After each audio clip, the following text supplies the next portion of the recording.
The award-winning BallGame Blitz Sports Network from Worthy Road Studios. Over 750,000 views in 2023. We're where you need to advertise. Subscribe to our YouTube channel and join over 4,500 subscribers watching local sports. The Jackson Rockabillys, Union University, Bethel, USJ, TCA, Jackson Christian, Sacred Heart, and Peabody. Multi-camera broadcasts, slow-motion instant replay, on-screen scoreboard and graphics, and professional announcers. Thanks to our sponsors who make it all possible. The BallGame Blitz Sports Network from Worthy Road Studios. The premier sports broadcast network in West Tennessee. Live from Fred DeLay Gymnasium in Jackson, Tennessee, Flow Sports proudly presents Gulf South Conference basketball. This afternoon, it's the Union University Lady Bulldogs hosting the West Georgia Wolves in another Gulf South Conference matchup. Hello again, everyone. I'm Steve Beverly, and the starting lineup is being introduced. This is Z Davis, who is going to be the person to watch on this Wolf team. And she is followed by Jada Powell, who's from Des Moines, Iowa. Caitlin Dunning is a sophomore from Kennesaw, Georgia. Here's a 5'9" sophomore, Aaliyah Washington from Dallas, Georgia.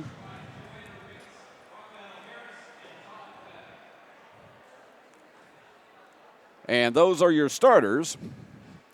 One that we did not bring to you was Callie Thrower. She is from Cumming, Georgia. So there are all these North Georgia girls, and I'm very familiar with Carrollton, where they are from, because that is the area where I grew up. And now the light show is starting, and the fans are standing, and it's time for the Lady Bulldogs to come onto the floor.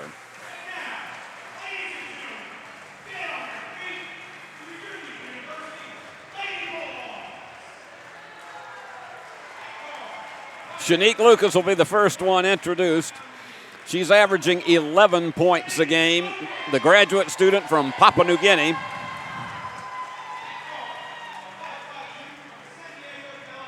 And from San Diego, California, Jazzy Anusin, who has an amazing 111 assists for the season. Macy Lee, the leading scorer for the Lady Bulldogs from right here in Jackson, averaging 13.5 on the season. Courtney Zinson, and she can have some streak shooting threes. And there's Olivia Lee. She's the sister to Macy.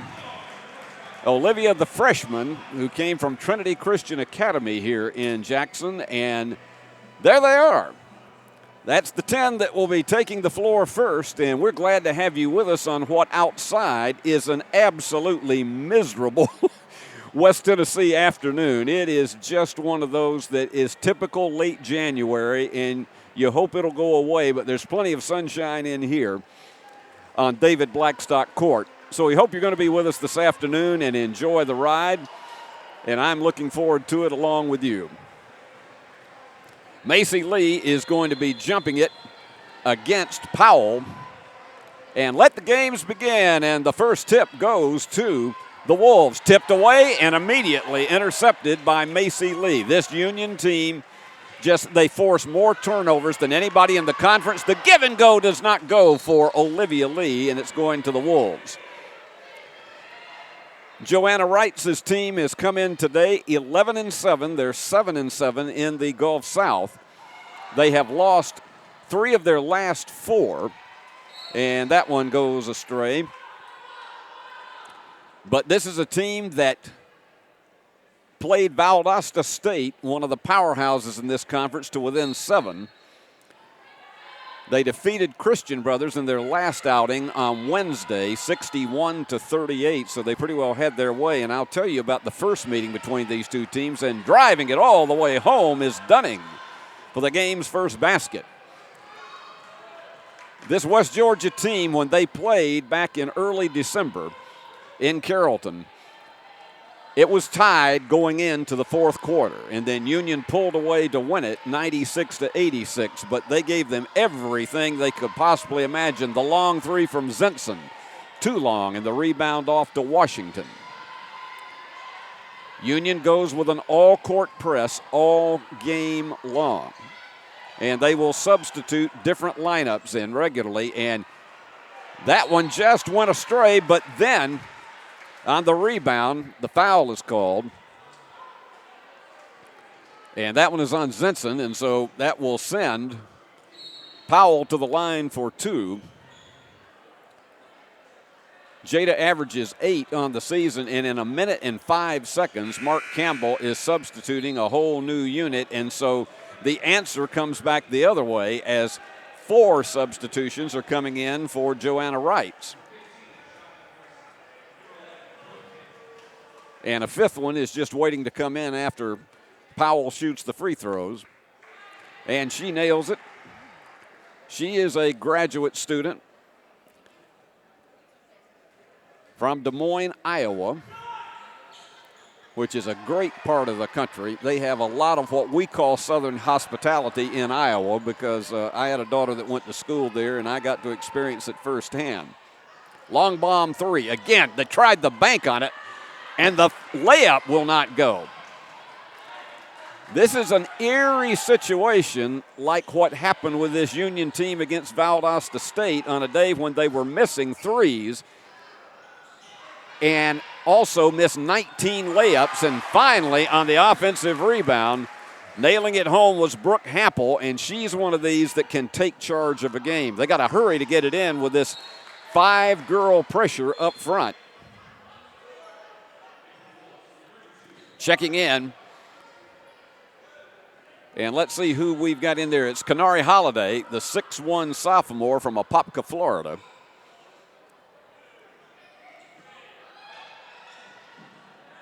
And they finally get it inbounds, but Mark Campbell is going to back away from that intense pressure on this series. The Union team has won 92 consecutive games when they have scored 70 or more points. That'll show you just how resilient they have been. And the hook is there. This team playing with a lot of confidence. And Micah Anderson, and they're coming on with their own half-court trap to try to rattle Union. 3-pointer, it's there. Lauren West, the number 2 scorer on this Union team and traveling. That was one of those that was unintentional on the part of Micah Anderson, but she took about a half step before she tried to release the pass, so Union takes it over on the turnover. They're averaging, forcing 31 turnovers a game on their opponents.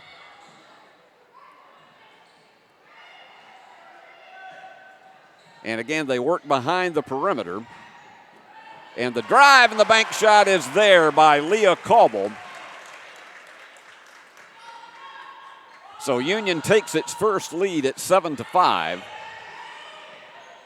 And there's all kinds of traffic in the backcourt. And traveling called again. That is turnover number 3 on the Wolves. West Georgia's team that averages 72 points a game, and one of their big strengths is defense because they have held their opponents to 64 points a game.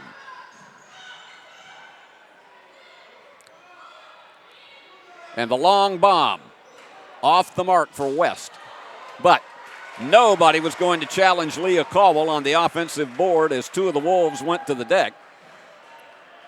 And you got another big batch getting ready to come in for the Lady Bulldogs as they try to slam it down the floor. And what a block by Leah Caldwell. Actually, it was Shiley Morrison on the block.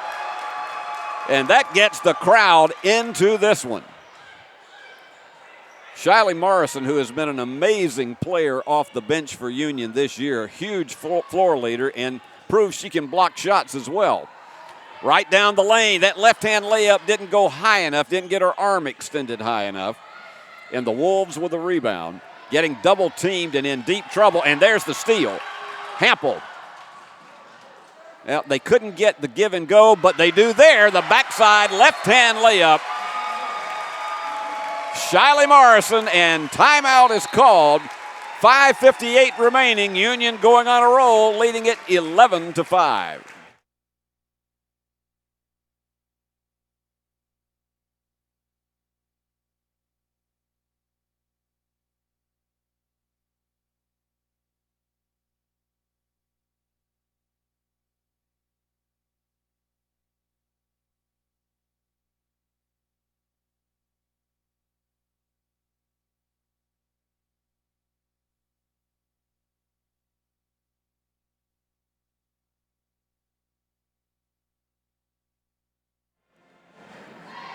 Well, that's what typically happens, is that the Union team goes in spurts, forcing turnovers, and already they've picked up 6 points, and that's what the lead is, off of West Georgia mistakes. And what a game they have developed so far, an 11-5 lead. They're on a 7-0 run that started when they were down 5-4. And the interesting thing is that it has largely been with the people who have come off the bench. Mark Campbell has most of his starters back in, but Keely Robinson who's in to join them. And a nice job on the part of the Wolves to navigate that, and another turnover is called. And those unforced errors, because that one you couldn't call as a part of Union's defense. That was just an unforced error, and Union makes you pay. That's why they are 19-1 on the season and 13-1 in the Gulf South. And Shanique Lucas, look at the reverse layup. I think that young lady could do a backflip and get it in. 9 unanswered points for the Lady Bull, and another steal. Here goes Lacey. And the bounce pass, and just barely saving it was Shanique Lucas. They were set up for a perfect give-and-go layup, and there's the screen and the three, and Zenson can't get it to fall, and the rebound comes off to Powell. And there's another steal. Lucas, and gets that bounce pass on the inside, and Macy Lee will go to the line for 2. Macy averaging 13.5 on the season.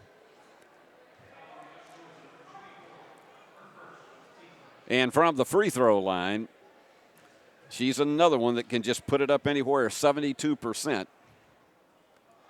Off the back of the iron. She rarely ever misses 2 in a row. I know there's some people who are going to say that potentially we are giving them the announcer's jinx. And oh my goodness, sometimes that cylinder does have eyes, and Union leads it by 9. Again, double teaming the basketball all game long, and it just rattles the opposition. And trying to do a hop and a skip, Dunning couldn't get it to go, overshot the angle. Mark Campbell has 5 players on this floor right now. Any of them could pull up and shoot a 3. And sensing that the defenders were about to crash in on her, and the foul is called to Dunning. Great court awareness on the part of Jazzy Anyusen. So she goes to the line for 2. Jazzy is a communications major, transferred from Cal Poly San Luis Obispo, and has been a huge addition, one of the most unselfish players that you will ever see. In and out. So Union struggling a bit from the free throw line, 1 out of 4 this afternoon. And they're going to call a reach-in foul on Jazzy Anyusen. That's the second team foul on the Lady Bulldogs.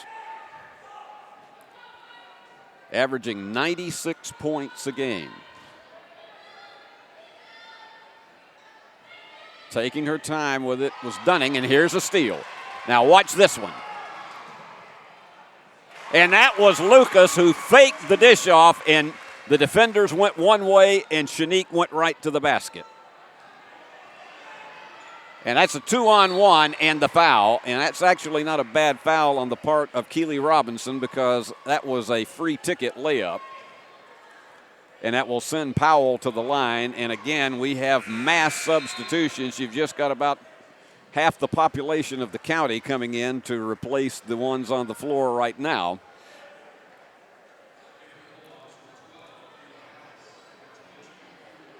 So at the line is Jada Powell.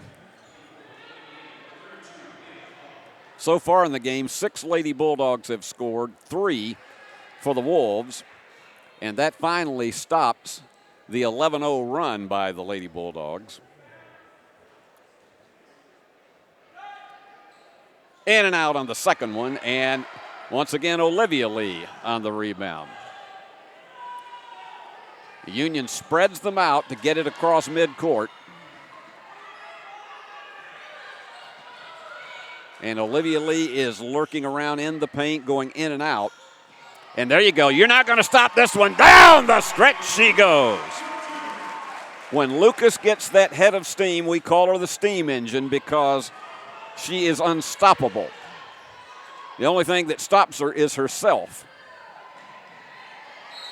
And traveling, dragging the foot, very frustrated about it, was Singer. But she's called for the turnover, and here come all the substitutions in. 3:23 remaining in this first quarter, and Union with an 18-6 lead. The Lady Bulldogs are on a 14-1 run.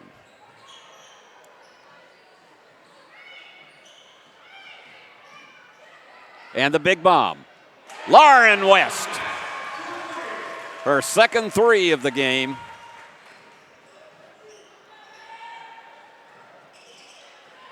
And the tripping foul. There was almost no way Lauren could avoid that. So she commits. That's the fourth personal foul on the Lady Bulldogs in the first quarter. West Georgia has committed 2.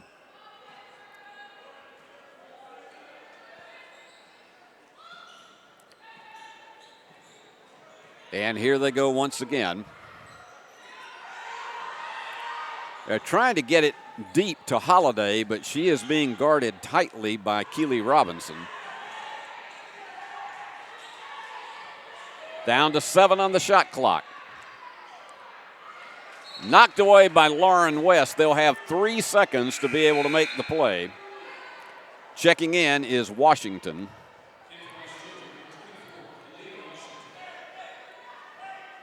So far, Z Davis has been very, very quiet. She is their leader with 19 points a game, and she has not been able to hit one. And they have to hurry to get this one in. Nope.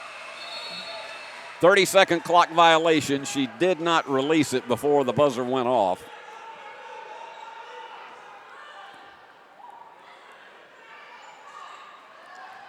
And they're going to go down the left wing this time. And Shiley Morrison open. Yes!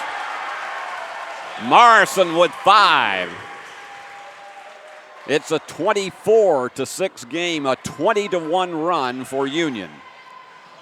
And there's the left-hand layup as they beat the defenders with Holiday connecting. And Morrison needs some help. That was a dangerous overhead pass, but Lauren West was there to snag it. And going in with the left hand once again, Emma Callis with her first basket. And the foul is called on Shiley Morrison. And with that being the 15th foul, they'll come down at the opposite end.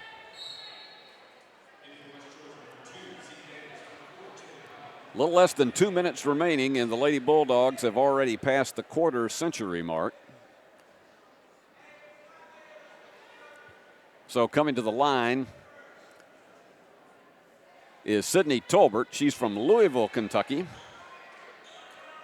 She's a 5'4" freshman that they have a tremendous amount of promise for on this West Georgia team. And she nails them both to get them into double figures at 26-10.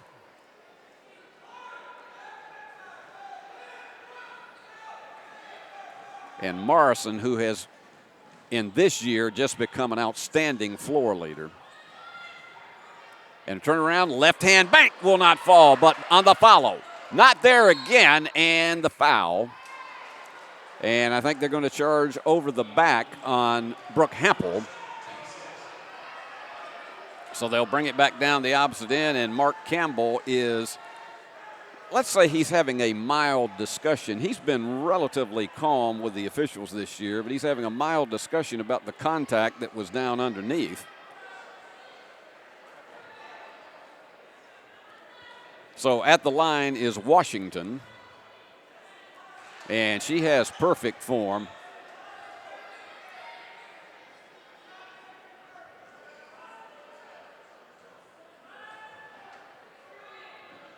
So they have 4 unanswered points. And checking back in is Holiday.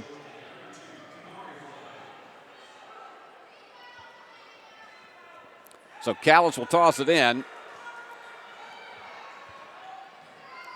This Lady Bulldog team just inexhaustible, and that's because of all of the frequent substitutions that Mark Campbell makes that keeps this team fresh.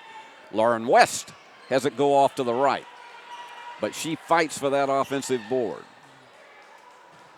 Here they go on the inside. Left hand layup, and it rolls across.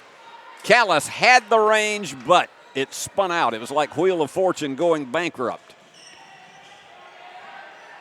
And they've got her all tied up, and she was, no, they say the ball actually touched the half-court line, but the official said she was okay. And the jumper is there. So a flurry is coming now as Z Davis gets her first basket of the game.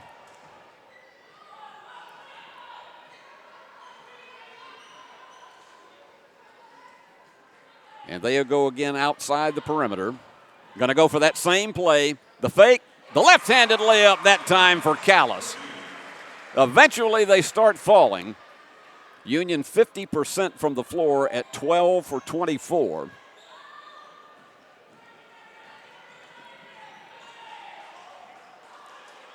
And that double teaming really creates problems. They were open for a 3, but they opted not to take it. They have not taken one from outside this afternoon. Fall away is there. Nicely navigated by Dunning.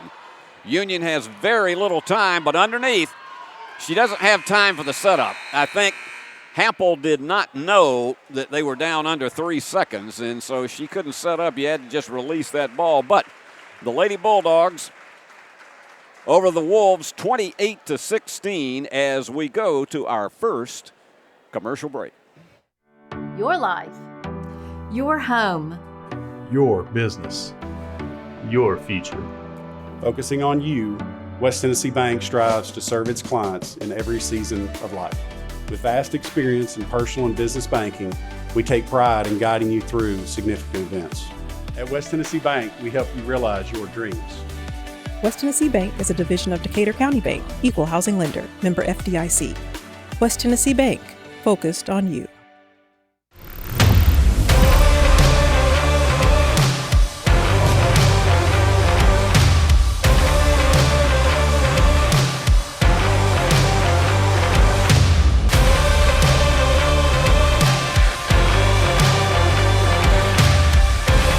Dynamics Physical Therapy, your elite provider in sports medicine and performance.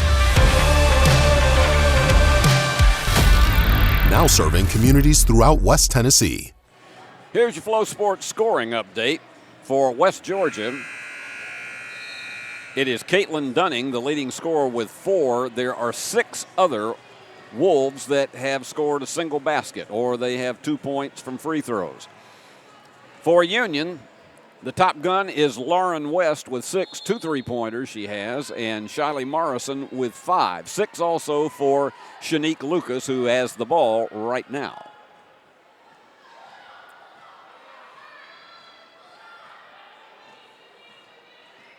And directing the traffic, trying to get somebody open.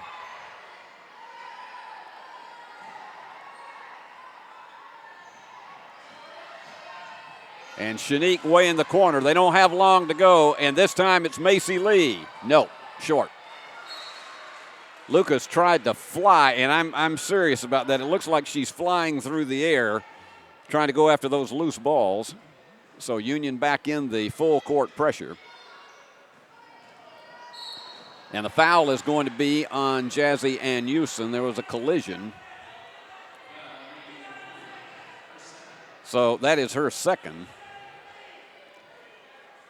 Mark Campbell, no panic about leaving her in here for any small length of time because of the fact that he's going to be sending in a new unit probably in the next minute and a half.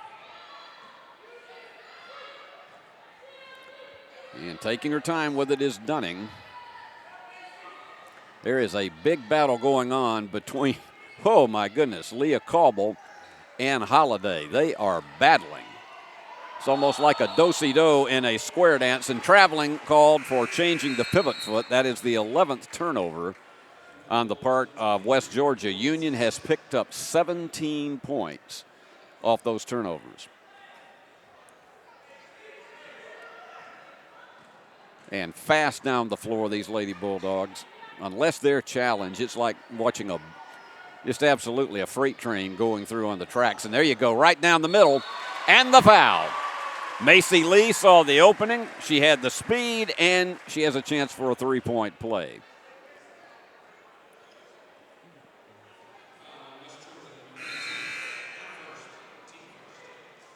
That's the first team foul of the quarter, and so Macy with an opportunity for, and that was her first field goal of the game, and she nails it. So Union with the first strike in the second period, now up 15, and all the way down and crashing hard to the floor is Powell. This has been a very physical game so far because this Wolf team is just, they are not going to give you any quarter about trying to attack the basket. That's one of the reasons that they played Union to all square for 30 of the 40 minutes when they played in Carrollton.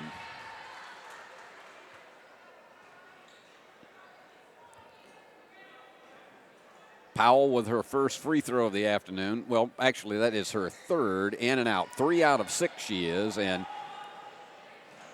that was one that Shanique Lucas had to scramble to save it, and it winds up back in the hands of the Wolves. So it's not a turnover, but you can look on it as the equivalent of one.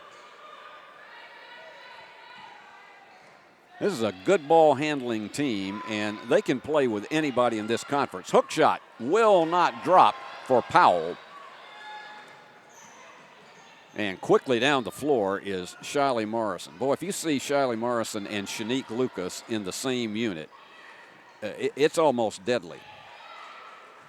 And Macy took a step before she went in for her drive, and so she's called for traveling.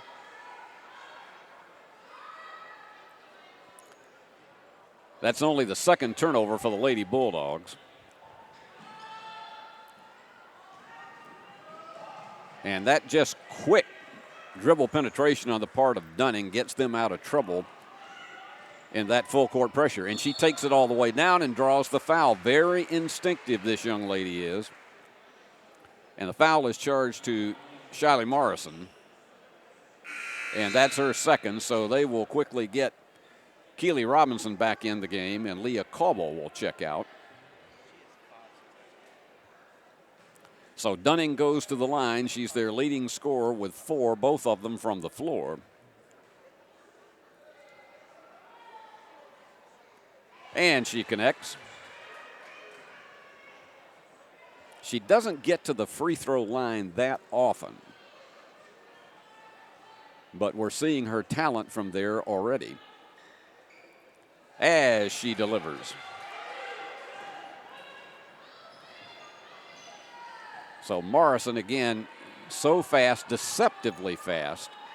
I mean, she can go down that lane and penetrate defenders immensely. They're going to somewhat of a 3-2 zone right now to try to keep Union from getting to the paint and force them to shoot the outside shot, which they do, and Lucas has it to roll off. They get the offensive board. And Macy Lee. Yes! Macy with 7. Union 4 out of 10 from behind the arc. They dish it off, and they get a 2 for 3. Terrific job back down the opposite end by Powell. And Lucas going for it again. No. Going off to the right. And here comes Dunning once again. tremendous ball handler. And trying to take it right down the lane. The little floater is there. And that's Anderson. And Union has not been able to pull away from this team. They're up 11. It's a 4-possession lead, but Morrison for the three. Shiley is now the game leader with 8 points.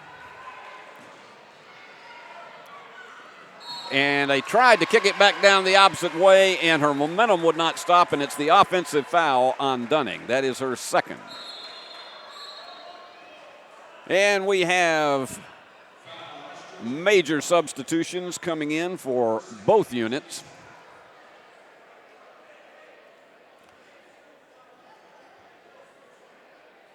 So Olivia Lee will toss it in.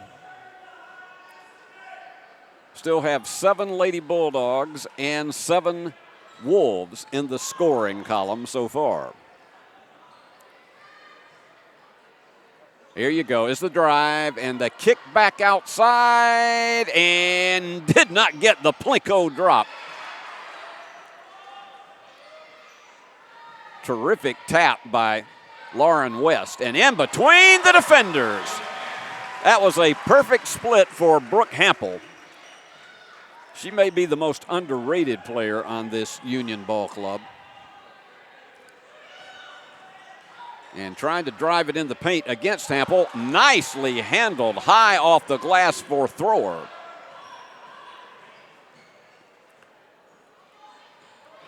And Olivia Lee thought about taking it down the lane, and that one was too high. That's a rare mistake by Jazzy Ann Houston. Her passes are usually on the money, but that time, no. And that one kicked off of one of the Lady Bulldogs, but they were fortunate enough to retrieve it. And some of these passes are being rushed. They're down to 6 on the shot clock, and that one's going nowhere. And they say it was tipped by one of the Lady Bulldogs.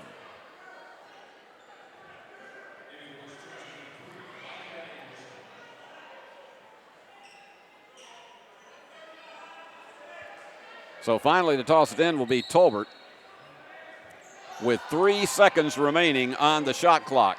And taking it right down the lane and overshooting it, and the foul. Trying to get it away on the backside. Anderson committed the foul. So Union will play it anyway with 5:06 remaining.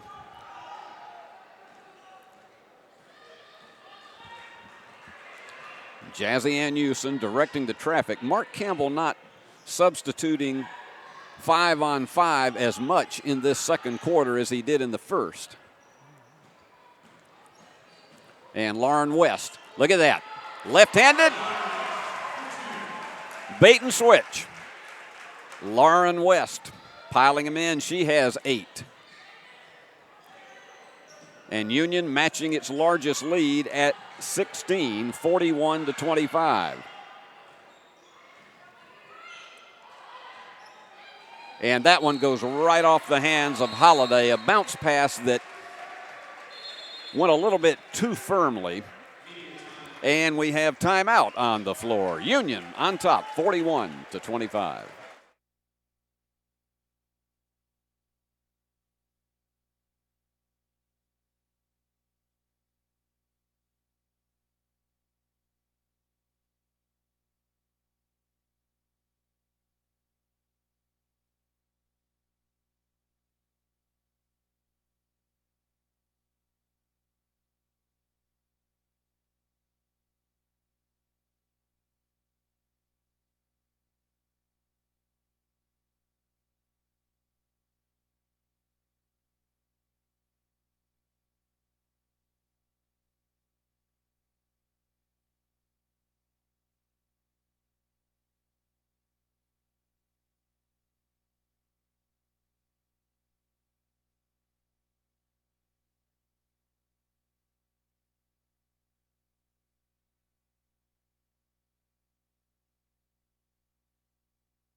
Union the edge in rebounding, 15-11.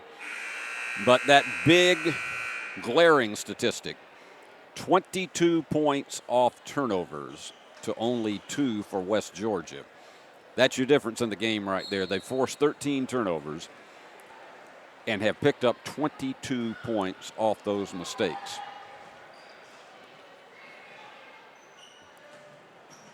And trying to take it all the way down the lane, and she lost control of it. Lauren West had it just slip completely out of her hands.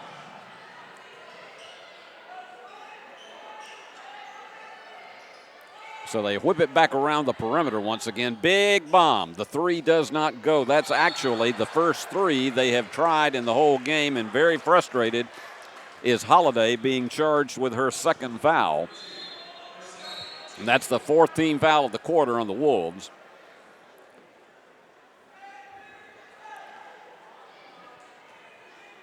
So Emma Callis back in to toss it in. Mark is just making largely 1 or 2 player substitutions in this second quarter.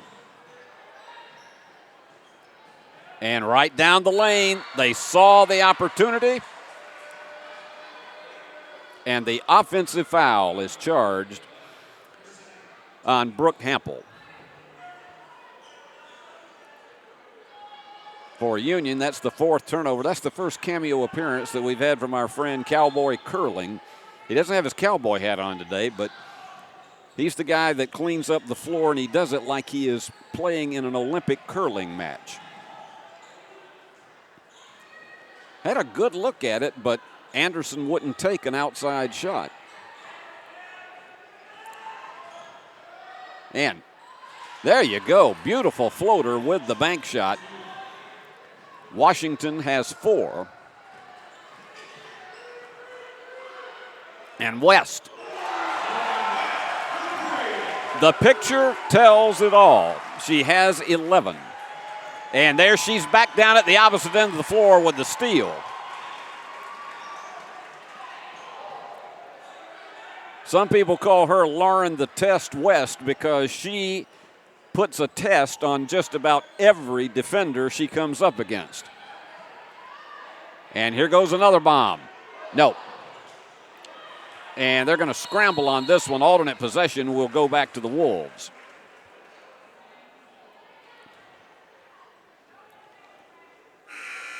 Shanique Lucas coming back in for Union. And Ledford is checking in. That's Becca Ledford. She's a 5'7" sophomore from Blue Ridge, Georgia. Went to Fannin County High School.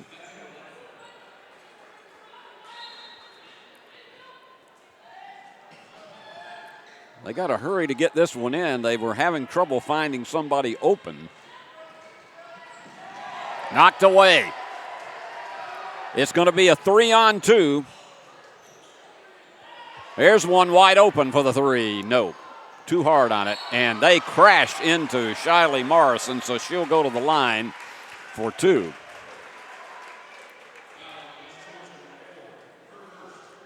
That's the first foul on Powell. And checking in once again is Tolbert.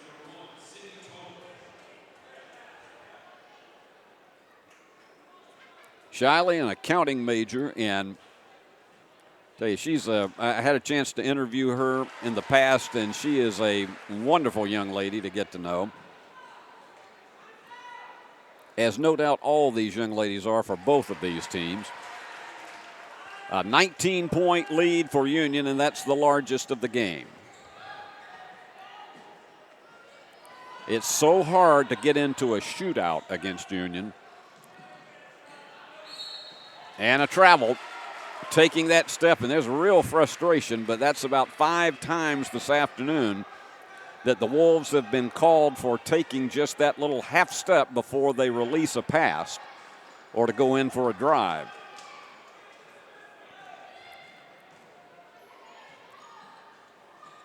And this team just, it's almost like watching a computer out on the floor. There you go, left-handed.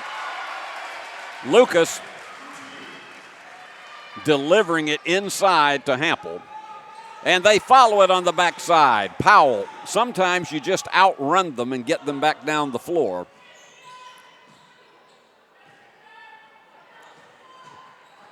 And trying to get it on the outside to Hampel, and Hampel went one way, the ball went the other. Miscommunication, so for Union, that's the 6th turnover. Big crowd of student body. A lot of cowboy hats in the crowd today. I happen to like that. There was one guy out there giving you a thumbs up. He knew that his mom and dad were seeing him on camera here on Flow Sports.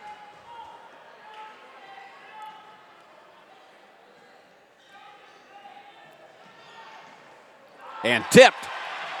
Macy Lee with those quick hands. This looks like it's going to be an easy one. And overshooting it, but Shiley Morrison on the follow. And they have reached the half-century mark. And we have timeout. Union on top, 50-29.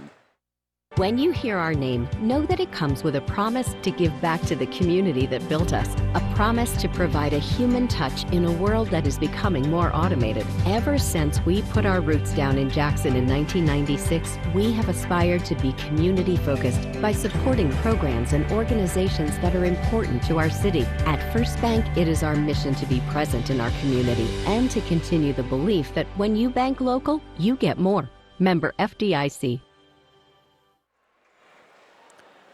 Well, the Lady Bulldogs have started their whirlwind again in the first half. It's a 22-13 edge in the second quarter. And it's a much larger lead than they had at this point in the game that was played in Carrollton.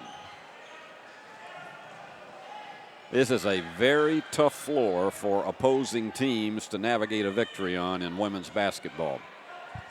Going for a bomb, and it's off the back of the iron, and going to the deck hard was Lauren West. And let's hope she just maybe had the wind knocked out of her. She's still down on the, and I think she's okay. I guarantee you she's not going to want to come out. Just shaking up a little bit. Lauren is extremely resilient. And she'll come all the way down and shoot the free throws, get a big hand from the student body. 77% free throw shooter on the season. Psychology major, and I can tell you she uses court psychology quite well. She was a transfer from Fort Hays State, but she has really cemented her name as a Lady Bulldog, and it goes off to the right. Fast on the dribble is Thrower, but it goes away. And that is turnover number 18 this afternoon for the Wolves. Something must be going on behind the Lady Bulldog bench, because I hear and I see a lot of grins going on over there. Not sure exactly what it was. Carlos Spencer up in the crowd, and he's off to no good half the time. He's a good friend. Bank shot goes through for Lauren West. 14 points. She's the game leader. Shiley Morrison with 12. And neither of them were starters. Two of the starters, Olivia Lee and Jazzy Ann Houston, have not hit the board yet. The jumper doesn't fall. Those one-shot possessions are almost the same as turnovers. Morrison thought about pulling up. Instead, she takes the ticket home. It won't go. Now they go to the outside for Olivia. No, but this time Macy draws the foul. That is what you call the intensity of this Lady Bulldog team, scrambling for everything off the glass. Today, they already have 12 offensive boards, and I don't have to tell you what that means for second chance points. They've got 13 of them to 1 for West Georgia. And Macy has had about 3 of them today that have just banged off the back of the iron.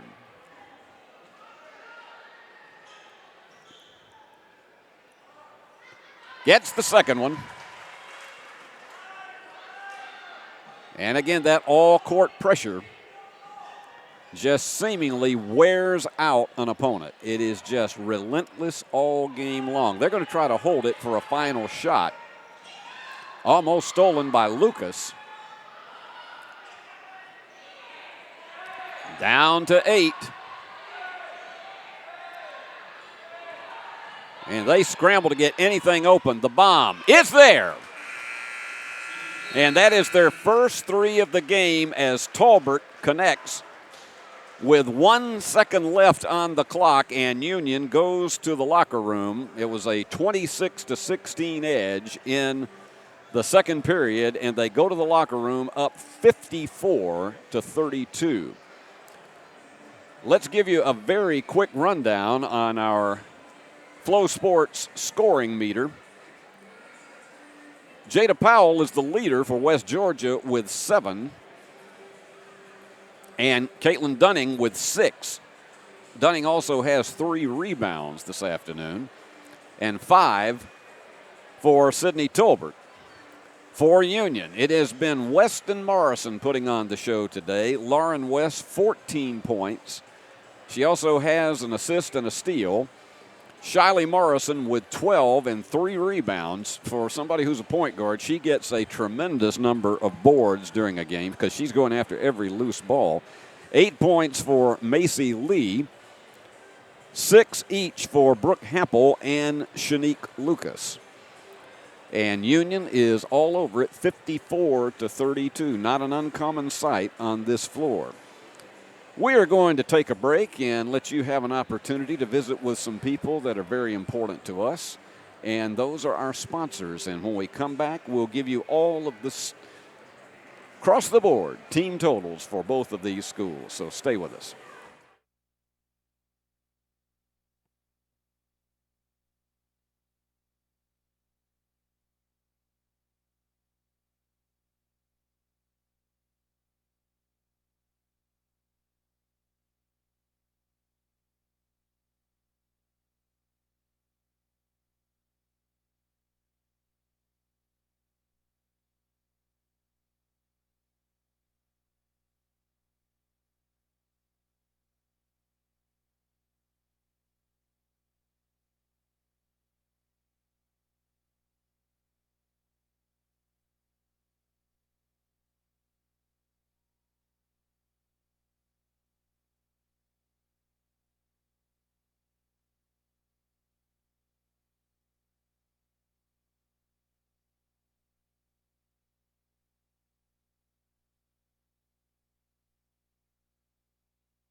This is Cowboy and Cowgirl Day here at Fred DeLay Gymnasium, and we just had a big moment of Thank God I'm a Country Boy by John Denver, and that got the crowd going quite well. Let me see if we can get you going quite well with our Flow Sports halftime statistics. And let's take a look at how these two teams stacked up in the first half. Now, in field goal shooting, it looks like West Georgia, and they do have the better percentage, 55% to 50 over Union. The big thing is that they've only managed to put up 20 shots, and Union 42. Union 21 of 42 from the field, and West Georgia 11 of 20. In three-point field goals, 1 out of 3 for West Georgia. They hit their first one right at the horn at the end of the first half. Union is 6 out of 18. Lauren West, the leader, with 3. She's 3 out of her 6 attempts. In free throws, Union has had a rather rough day of it. 6 out of 11 for 55%. The Wolves, 9 of 12 for 75. Now, in the rebounding category, Union well on top with that 22-13, and the big edge has been in offensive rebounds that has led to many second and third chance opportunities at the basket. Union with 12 offensive rebounds to only 2 for West Georgia. In turnovers, Union has given it up 6 times, but they have forced 18 turnovers against the Wolves. And here is your big factor. Union up by 22 in the game.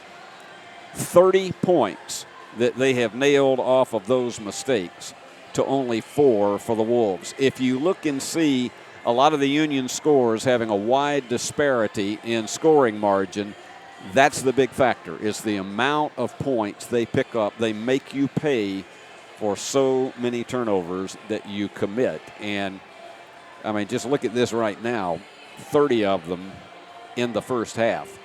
And they're averaging for the season 36 per game. So that's the way that stacks up. And one other thing before we let that total go, points in the paint, Union has 28 inside points that way. But think about this. Second chance points, 14-1 is the edge. And that again comes from all of those offensive rebounds that they've had in the game. Led by Lauren West with 14 points. And ironically, nobody has any more than 4 rebounds, Brooke Hampel, but it is so many of the Lady Bulldogs, 11 of them have hit the glass for a rebound. Jada Powell, the leader for West Georgia, with 4. So those are your Flow Sports halftime statistics. And reminding those of you who are on our Flow Sports app right now that approximately 25 minutes after this telecast is over, we will have the matchup between the two men's teams of West Georgia and Union, and it will largely be certainly a favorite for that West Georgia team that comes in here, and they have been dynamite all season long. They have just ripped the cords on everyone, 16-2. They're 12-2 in the Gulf South. Union has had a rough stretch in the last 2. They lost a heartbreaker on Monday night to Delta State in triple overtime, 104-101. They missed an opportunity in the final 7 seconds to tie the game. So it has been a frustrating situation, and they have been playing without their outstanding freshman that has given them so much of a lift this season. But we'll see what the lineup looks like this afternoon. When they played at West Georgia, it was the Wolves taking a very decisive victory at that time. So we, as you can see in the corner of your screen, we are about 20 seconds away from cranking this one back up again, with Union up 54-32, averaging 96 points a game for the season. While you were away, we also had the introduction of Union's baseball and softball athletes, and it's only going to be a matter of about a week and a half before they finally hit action, and it is going to be freezing on some of those dates, but that's the way the schedule calls for. Union will have first possession here in the second half, and Macy Lee getting set to toss it in. And here we go.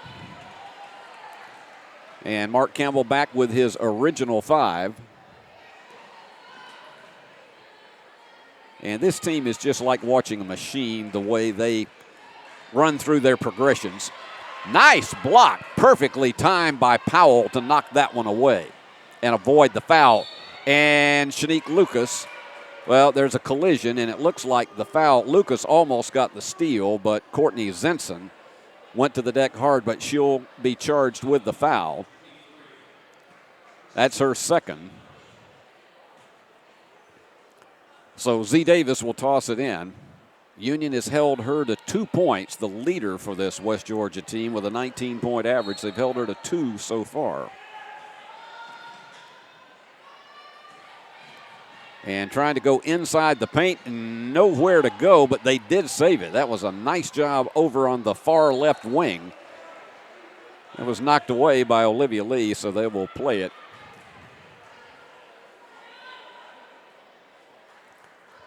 "14 seconds on the shot clock.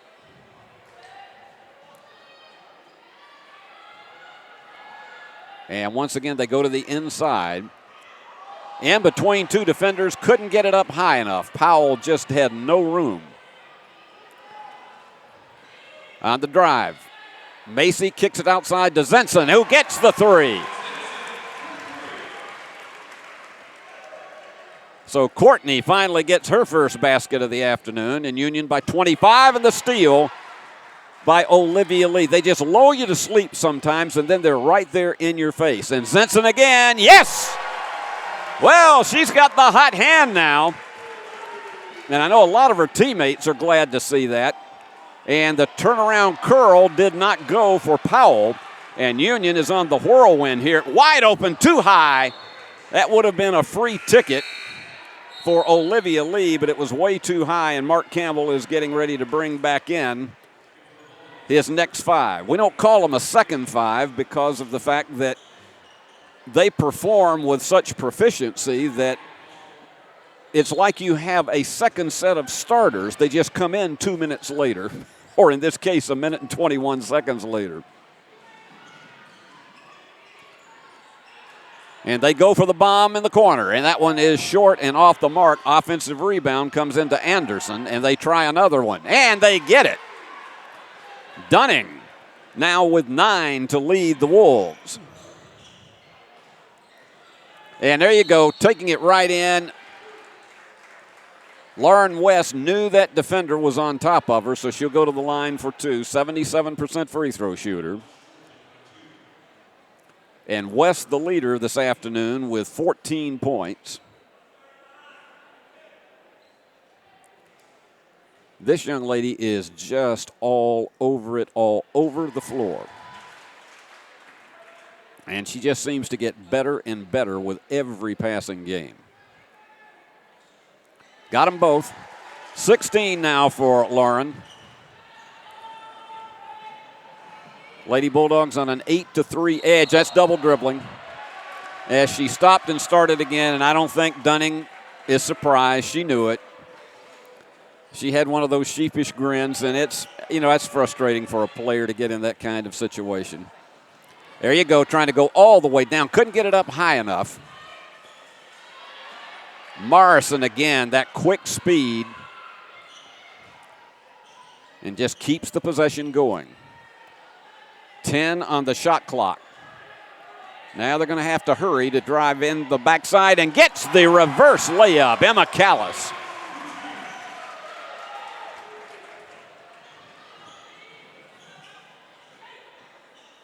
And they go for the bomb again. That one, you could tell it was going right from the minute it left her fingertips. And Morrison with another rebound. That's 5. She's going to try that. There you go again, and she drew the foul. She was trying almost the very same play. So Callis will go to the line for 2. Emma, an 82% free throw shooter. And checking back in for the Wolves is Jada Powell.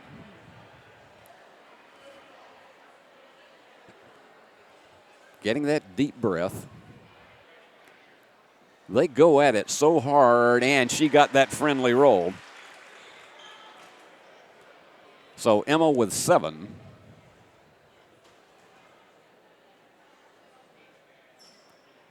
And give her 8.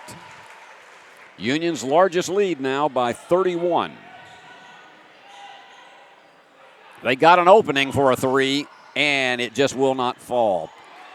Morrison, again, her 6th rebound. It is so unusual for point guards to lead a team in rebounds, but there are many games that she's right there on the edge of it. Look at that spin move and the curl hook bank shot by Lauren the Test West. 68-35. And looking for somebody to break open, and they will not save it. They got a 4-on-2 situation and threw it away. Brooke Hampel was looking, didn't have any authority on that pass. Backing up for the 3. It went left. So they used about 22 seconds of game time for both teams to fail to deliver. And here goes Hampel. That turnaround spin move. It's almost impossible to defend that. That's 8 for Brooke.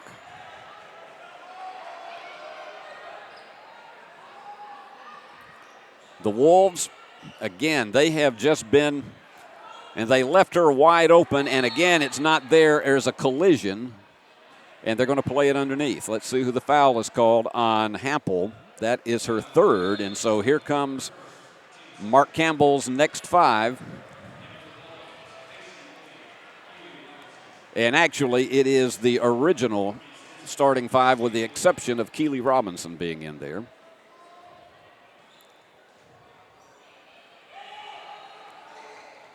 And she's going to try to go for it. They have been trying, and how about that? There were about 4 bounces on that one. That was a pinball machine drop for Powell, and she's in double figures with 10. And driving on the line, and Jazzy just did not see her balance there, and she went on the line trying to get somebody open as she was driving across the paint. So Union coughs it up for the 9th time. West Georgia has given it up 21 times, leading to 35 Lady Bulldog points. And again, continually double-teaming the ball. And that was a long, long 3. And how about that for a reverse layup on the offensive board? Excellent job by Anderson. They're looking for a give and go to Macy Lee, and she had it snatched away. They may be down by 30, but this West Georgia team does not quit. And it's going back to the Wolves.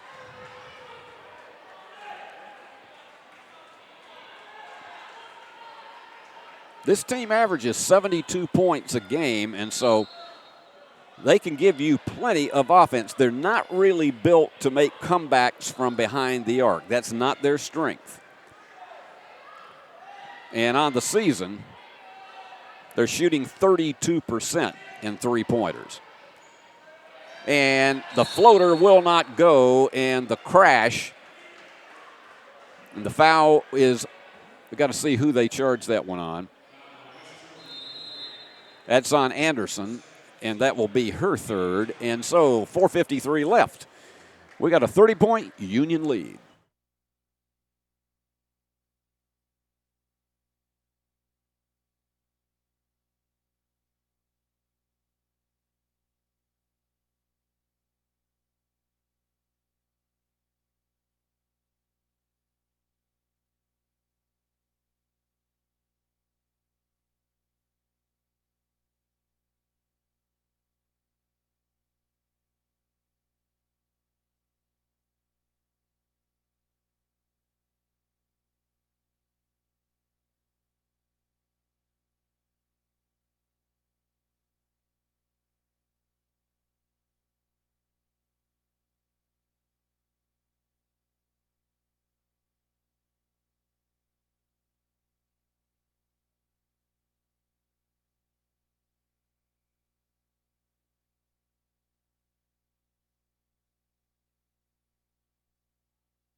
It's always great to see the kids out at Fred DeLay Gymnasium, and they're having a blast this afternoon. Union up 70-40. The Lady Bulldogs will be on the road in the coming week, so we won't have any telecasts from here until week after next. Zenson thought about pulling up again. She had those 2 early threes here in the third quarter. Now, Macy Lee. Yes! Macy with 11. That's her second from long distance this afternoon. And trying an answer shot. That goes off to the right for Davis.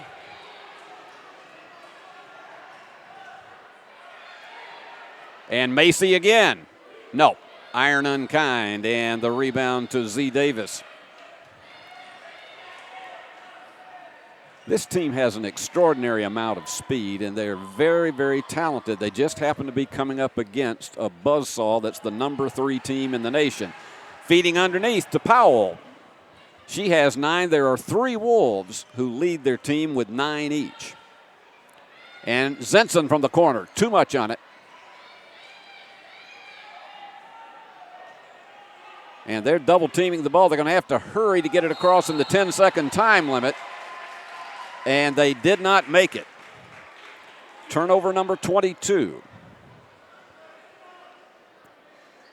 That's how that double team pressure just creates all kinds of havoc for an offensive team, because you got that 10 seconds to get it across, and that also cuts back on the amount of time you can set up to run your offense on your end of the floor. And the screen, and the Zenson 3. Courtney has found the range, almost stolen by Jazzy. And down to the deck hard was Dunning. And let's hope she's okay. Hope she just had a little stun. And they're going to charge a foul to Jazzy Unusson on that. That is her 3rd. So she'll check out, and Shiley Morrison will come back in. And also coming in is Tolbert for Joanna Wrights. And I think everybody has recovered, and Cowboy Curling over there on the far right-hand side of your screen has, there he goes. Just look at the technique that he has with this. He would be perfect to be the coach of the Olympic curling team.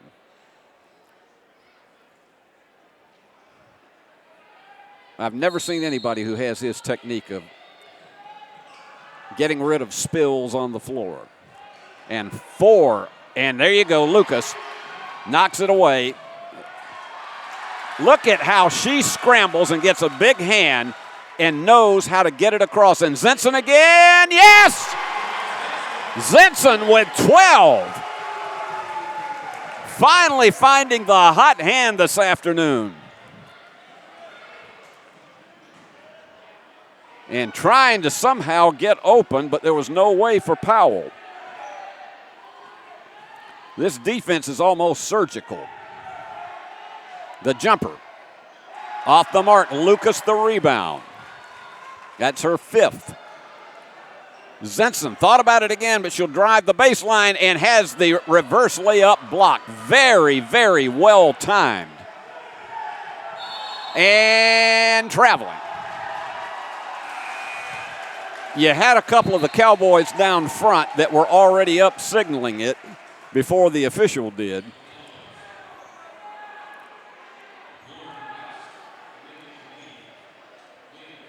Still got 2.5 remaining in this third quarter, and Union is almost to 80.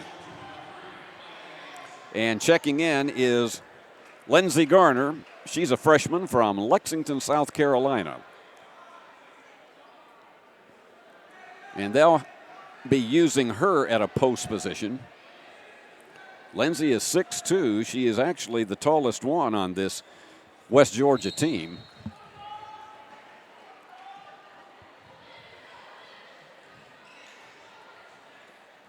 Morrison again, great left-handed ball handler. Olivia Lee, who has not scored today, She's going to go to the inside and try it that time. Again, that kind of physical presence, and they throw it away right on the inbounds play, and so Union will play it again. The Lady Bulldogs with 41 points off turnovers this afternoon, and they have a 39-point lead.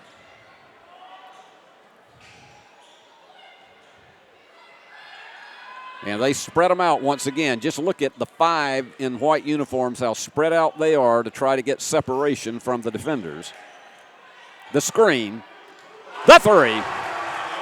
Olivia Lee finally connects. And they scramble and get it down all the way with Thrower getting her 4th of the afternoon. Morrison just goes right through the defender. And it is Olivia. And it is too strong. Let me tell you, look at Leah Cauble fight for that offensive board. Shiley Morrison, iron unkind. Underneath, the foul will send Emma Callis to the line. Union with 4 players in double figures, led by Lauren West with 18. 12 for Shiley Morrison. 12 for Courtney Zinson, and 11 for Macy Lee. And this afternoon, 9 different Lady Bulldogs have scored. You've had 8 West Georgia players to hit the board this afternoon.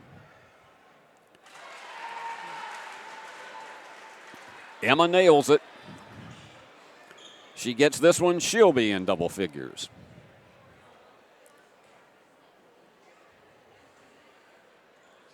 And does. At 82%. And there you go, stealing it right back and in. So Emma is just, it's like a calculator, just add the points. And overshooting the floater on the bank shot. And it's an over-the-back foul, and that may be the 15 foul, I'm not sure. Yes, it is, so Union will shoot 2 with 1:07 remaining. They have put up 34 points in this third quarter. Checking back in is Z Davis. That's one thing the Lady Bulldogs have done an excellent job this afternoon, is defending Davis, because they have held the leading scorer to 2. In and out for Olivia Lee. It's her first trip to the free throw line this afternoon. And she nails the second. Union by 45. And they got to hurry to get this one in. They finally did. It was tipped from behind, but she took it all the way down and connected. There you go. Right behind the defenders for the left-handed layup for Leah Cauble.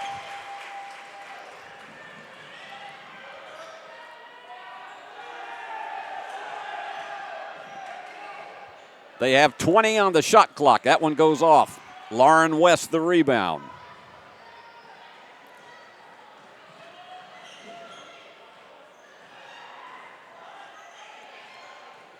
Right down the middle, yes!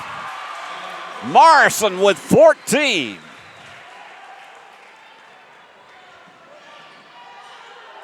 And they go for the bomb, and it's off the mark. They get the offensive board.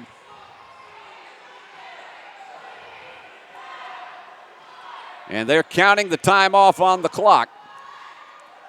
And that one just went nowhere. The spin move, Anderson was hopelessly off balance, and so Union with 39 in the third quarter on top, 93-46. We'll be back with the fourth after this.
Union ended the third quarter on a 25-6 run, and they're up 47 now. Lauren West, the leader, with 18 points, 14 for Shiley Morrison, 12 each for Courtney Zinson and Emma Callis, 11 for Macy Lee, and 8 for Brooke Hempel. And you're going to be seeing some of the others like Anna McCready into the game now, as well as Kisharna Lucas, who is Shanique's sister, and they're going to be playing together. They go to the inside. Layup is there by Holiday.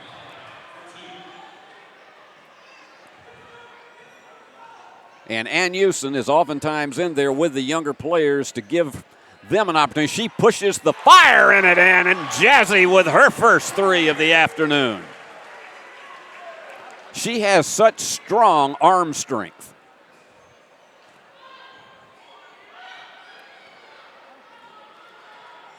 And they're staying with their disciplined offense, which is what you have to do in a game like this. You may be down 48, but you play what you came to the dance to do. And that one's short, and McCready the rebound.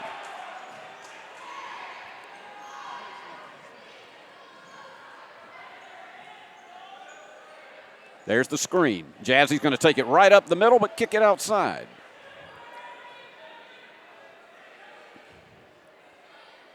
Ten on the shot clock.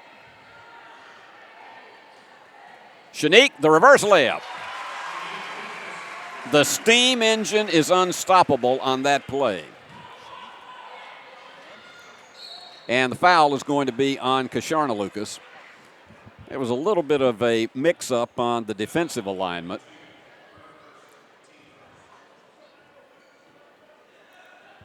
So Dunning comes over to toss it in. You got three Wolves with 9 points each in the game.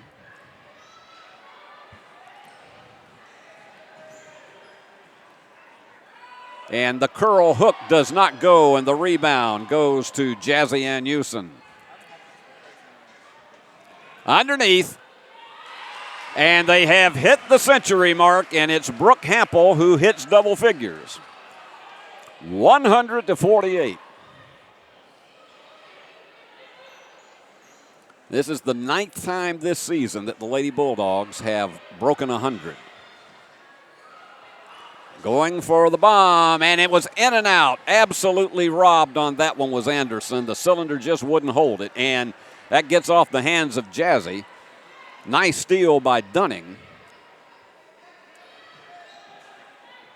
And stop and pop on the three, and it doesn't go, and McCready extends her arms high for the rebound. There you go. They're putting on a clinic. Hampel with 12.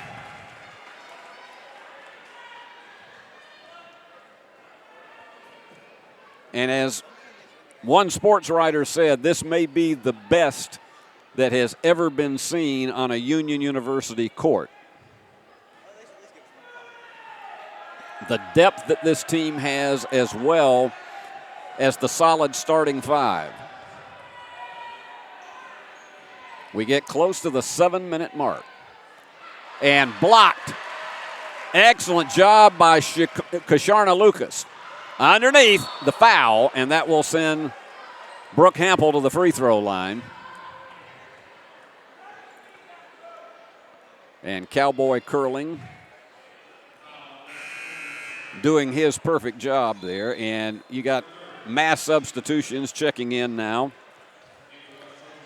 Courtney Zinson back in for the Lady Bulldogs.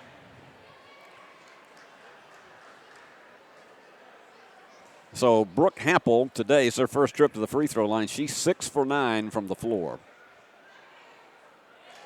And this young graduate student has just impressed everybody. A grad transfer from UTC.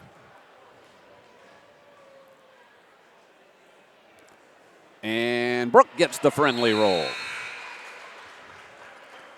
And Macy Lee to check back in.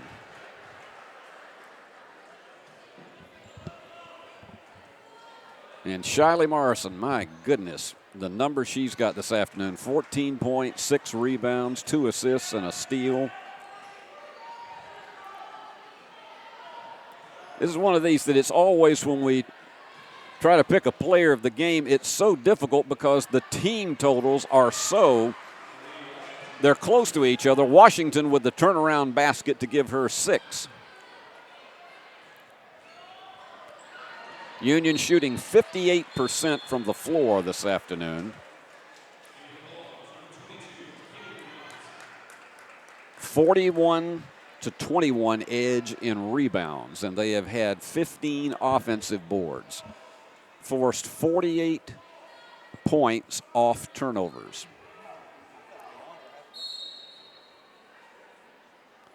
There you go. They just went to sleep completely, and it was too high off the glass for Macy Lee. Needed to have it about 6 inches lower. Turnaround is tipped by Zinson, and Macy with the rebound. We still got more than 6 minutes remaining. Macy for the 3. Nope, iron unkind. And Kasharna was in a race with Z Davis. And taking it down underneath was Holiday. That gives her 6. Right down there behind everybody, and the foul. Keely Robinson, she gets on the board. That's 11 Lady Bulldogs that have scored. Keely was just lurking around there behind the defenders. And Mark is just bringing them in 2 and 3 at a time now. Olivia Lee checks back in. And Keely with the 3-point play, and it's 107-52, and Anna McCready is back in. As we say, this has really been a clinic this afternoon.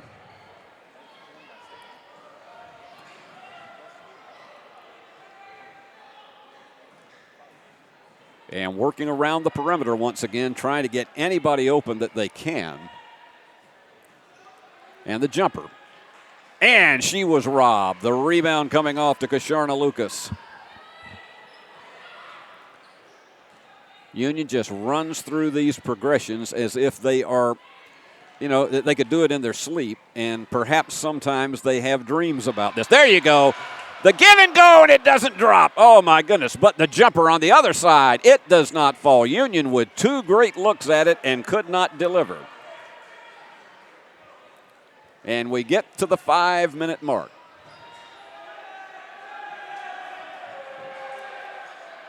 And tipped away.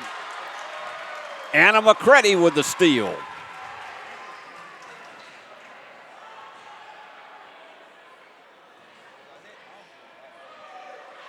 And directing that traffic was Kasharna Lucas.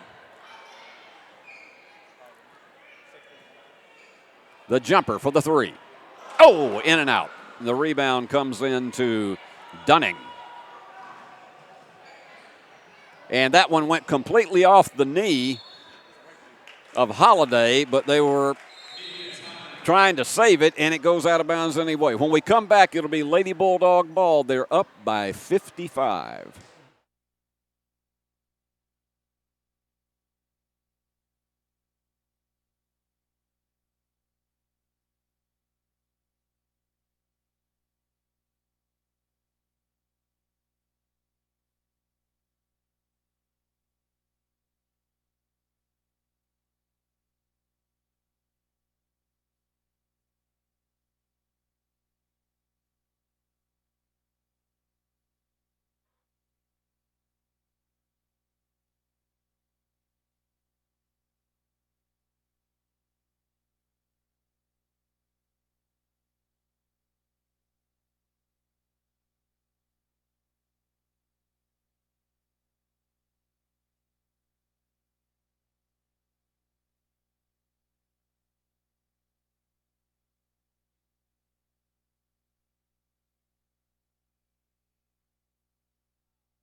Well, Union will go to 20-1 on the season as the fans are having a blast this afternoon. But more importantly, they will be 14-1 in the Gulf South Conference. It's their second 10-game winning streak of the season. For the bomb. It's there. Sierra Stedman, who comes in, 12th Lady Bulldog to score. And timeout is called. Let's take a quick one. Union up 110-52. Can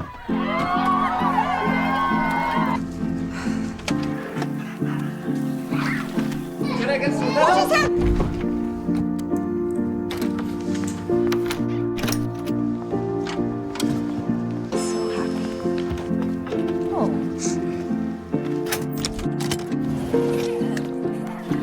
Whatever they went through together. Welcome, guys. Life well planned. See what a Raymond James financial advisor can do for you.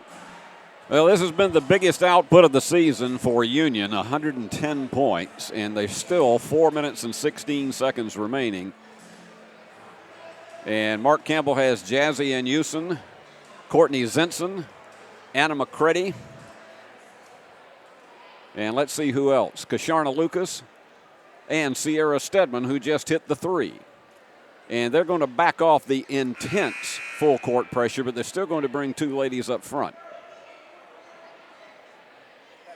At halftime, it was 54-32. It's been 56-20 in the second half. They just wear down opponents. That's all you can say about it.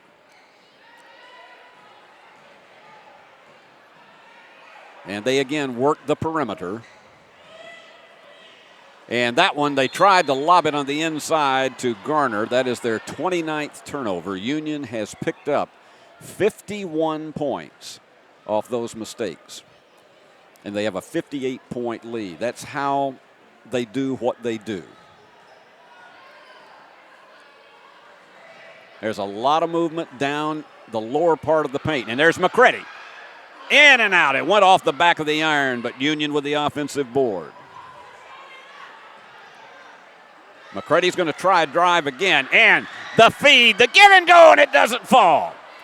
Zetson was there and had it too high off the glass. It was somewhat like the shot that Olivia Lee had earlier, all the way down and drawing the foul between the defenders. An excellent drive for Becca Ledford.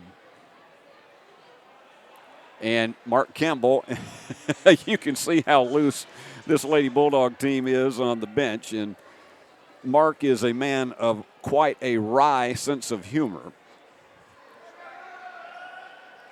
And nailing her first point of the afternoon is Ledford. Anderson, Dunning, Powell, all with 9 for West Georgia. And Ledford misses the second, and the rebound comes off to Sierra Stedman as we approach the 3-minute mark. From the corner, the three. Yes! Courtney Zinson with 15. She had been so quiet in the scoring totals for several games, and she has absolutely emerged today off the back of the iron. And Houston may take it all the way. Nope, she kicks it outside. The three, nope. They may have erupted if Sierra had piled in another three. And they're working with 18 on the shot clock. And for the three, nope, off the back of the iron, and McCready's just going to let it go.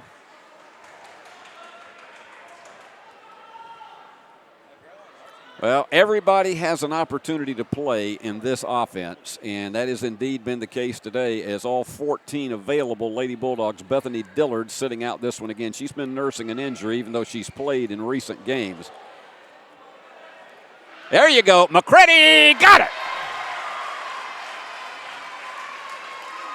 115-53.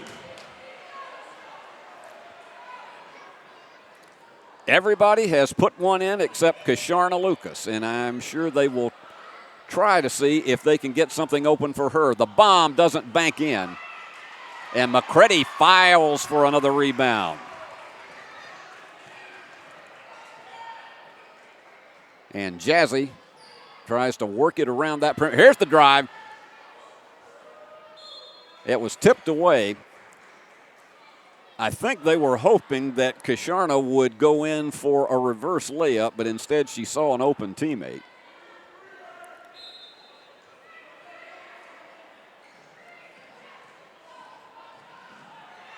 They bring it back out front. They want to get Lucas open for one if they can. They got 3 to shoot, so they're going to have to. Goes off to the right. And the rebound to Williams. That's Taylor Williams, who is from my hometown of Columbus, Georgia. She went to Brookstone School. That one astray. So to Taylor and her family, I feel like I'm really at home when I see Columbus, Georgia on the roster.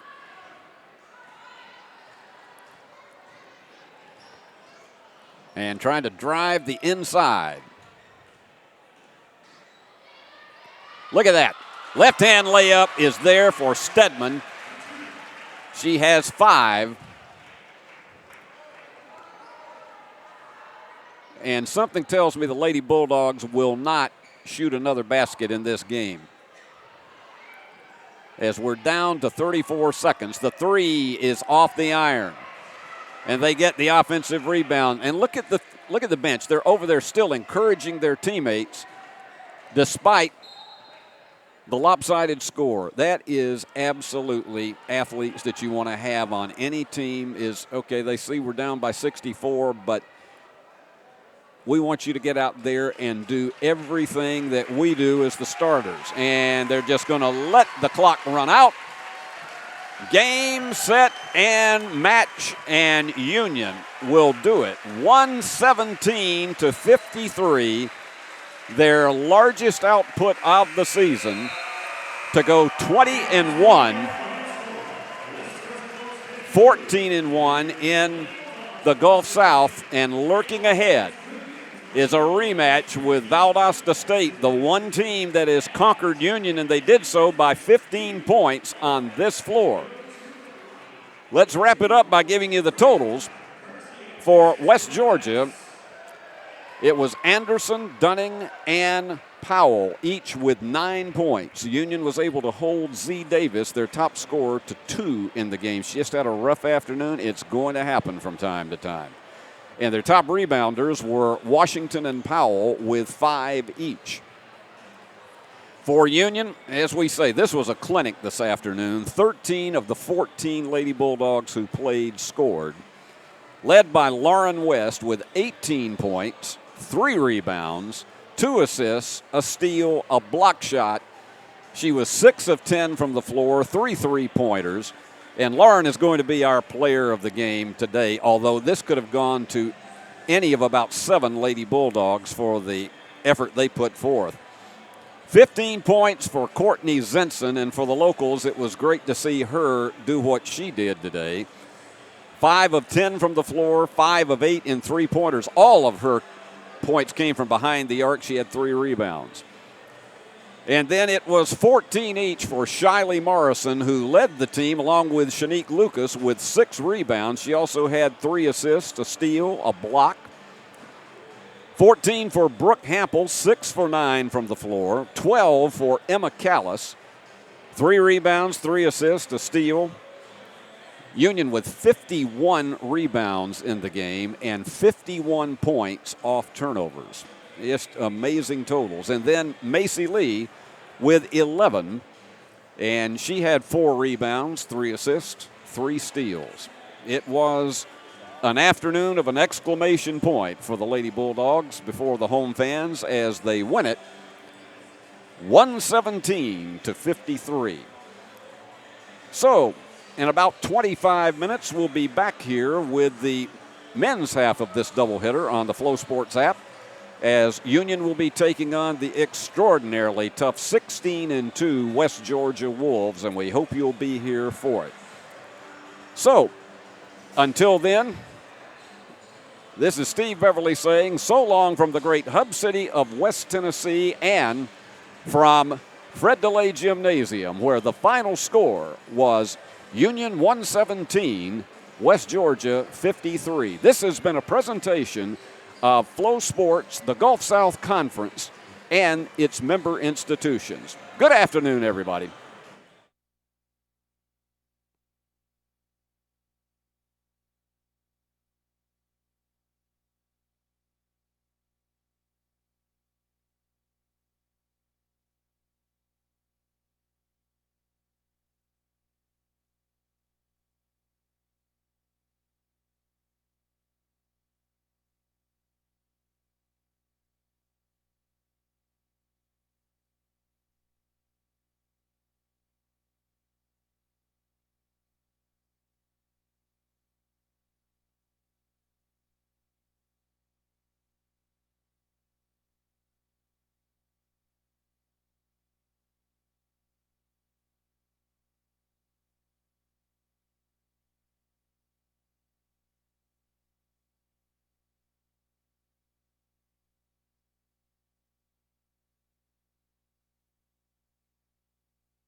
Live from Fred DeLay Gymnasium in Jackson, Tennessee, Flow Sports proudly presents Gulf South Conference basketball.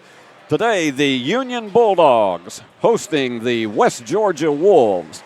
I'm Steve Beverly with all the play-by-play action. Good to have you with us today. We're about to introduce the starting lineups. Union coming in 10-8, 7-7 in conference play. Lost their last two. We'll talk more about that later. West Georgia, 16-2, one of the powerhouses in this conference, 12-2 in the Gulf South. They come in with 7 straight victories.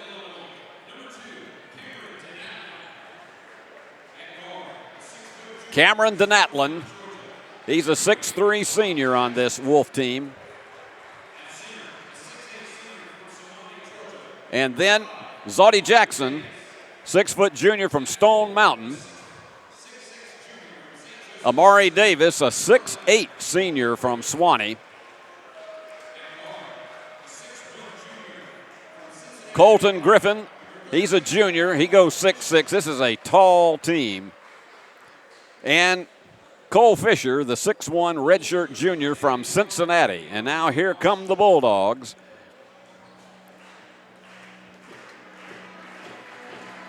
And the light show will bring them on.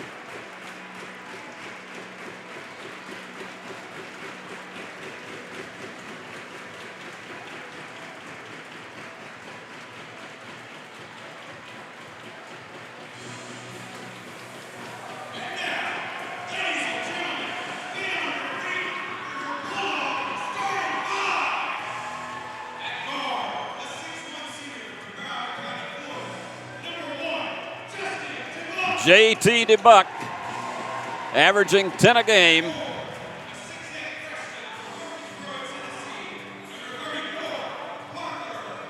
Parker Applegate,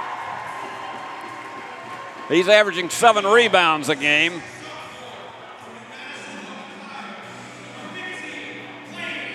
Lane Sarver, he's averaging 9 a game.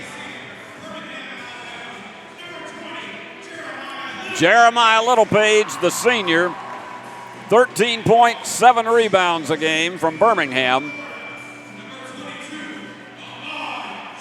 And Ahmad Johnson, who usually comes off the bench, but he's going to start today. He's the Bulldogs' leading scorer with a 15.5-point average.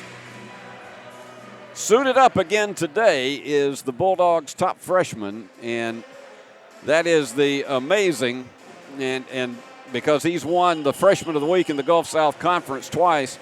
Jordan Pike, he is not starting today, but he was out during shoot-around, and so we'll see how much he will play during this contest. Union had a heartbreaker Monday night on this court against Delta State, triple overtime and losing it 104-101. When these two teams met in Carrollton, Georgia back in December, it was West Georgia taking it 78-66. Davis will jump against Littlepage and let the games begin. And the Wolves take first possession, and they are just amazing offensively. And tried to go with a reverse layup, and Bulldogs will play it. And this team, they don't go all court with their pressure, but they do just enough when they play their traditional half-court defense. They are swarming to the basketball. They play largely man-to-man, but they will go zone. Johnson, who has been a huge addition to this team. Littlepage, and they're working out on the shot clock. They got to hurry. And the three goes off to the top of the shot clock itself. So the two teams measuring each other here in this rematch. Dave Moore has done a brilliant job with this Wolf team. They are just pristine in the way they play offensively and defensively. Big bomb three, it's short. Fisher had the range, just not enough height on it, and Bulldogs attempting to see if they can get first blood. We've gone a minute and 15 seconds without anybody putting one in. That was kicked from behind, but the Bulldogs save it. That's the little things that West Georgia will do, just reaching in with the hand. Down to 5 on the shot clock. They had to hurry. Feed it underneath and overshooting it. Johnson wanted that one to drop, but he'll go to the line for 2.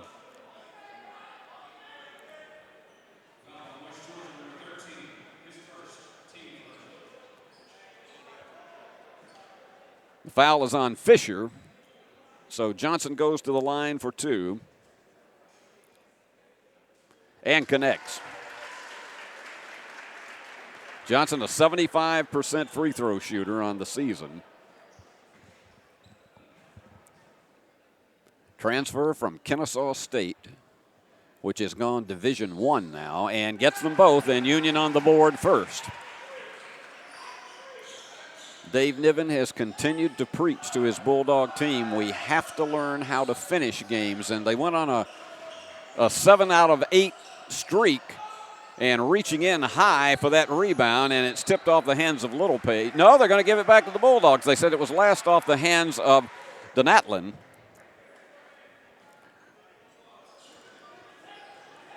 And in that 7 out of 8 victory string that they had, they were doing a much better job, particularly in the close games, of being able to finish off an opponent. It didn't go that way last Monday night. Fall-away 3 is there, and Johnson with all 5 of Union's points.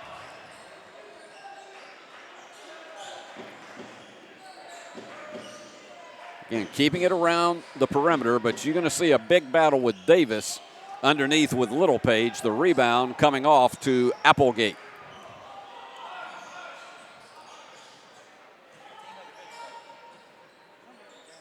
Sarver, who can pull up and hit the threes as well as anybody, but he sets screens in such an excellent way.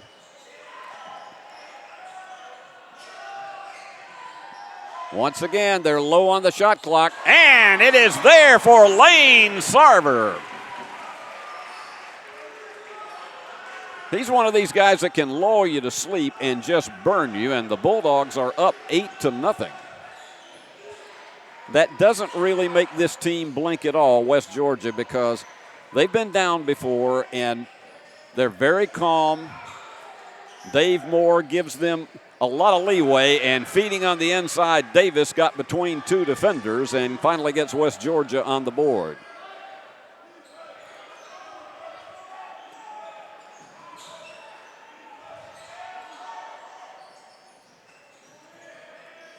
They had the screen, but he wouldn't take it. Instead, it goes to Littlepage with the soft floater. So Jeremiah on the board with his first basket. And that one was way too high for Donatlin. And JT DeBuck's Littlepage again, about a 12-footer, and it goes out. The rebound coming to Fisher. So they try to take it very patiently and going to work the paint, and they had a free ticket. Left-hand layup for Jackson. Zaudy with his first basket, and DeBuck almost beat the defenders down the floor. Littlepage trying to get everybody positioned properly. And they're going to lose it. Bounce pass just rolled astray, and we got timeout. 15:42 remaining. Union to the early lead, 10-4.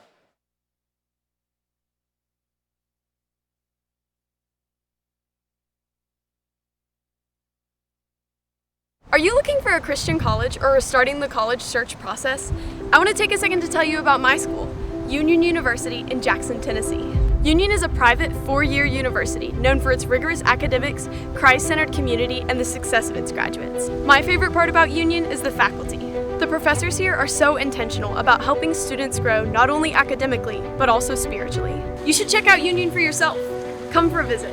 I know you'll love it. At Union University, you'll be transformed. In case you missed it, in our opener, Union's nationally ranked number 3 Lady Bulldogs took the measure of West Georgia 117-53, and we did some research between games. That is not a record. In fact, it's not even the highest point this season. We thought it was, but Lady Bulldogs did score 118 in a game in Puerto Rico back in November.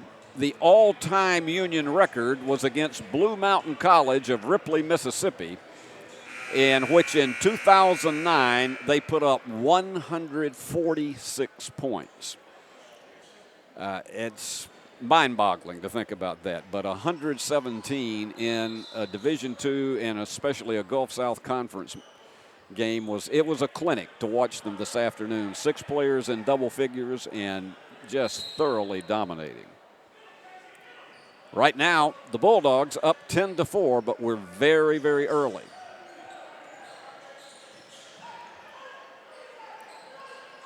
And they're going to keep it behind the perimeter, but as you've already seen, they try to get somebody behind the Union defenders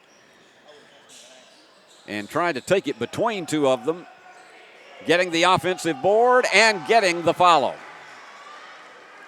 Excellent job by Griffin of staying with that. Great concentration, and it's a 10-6 game.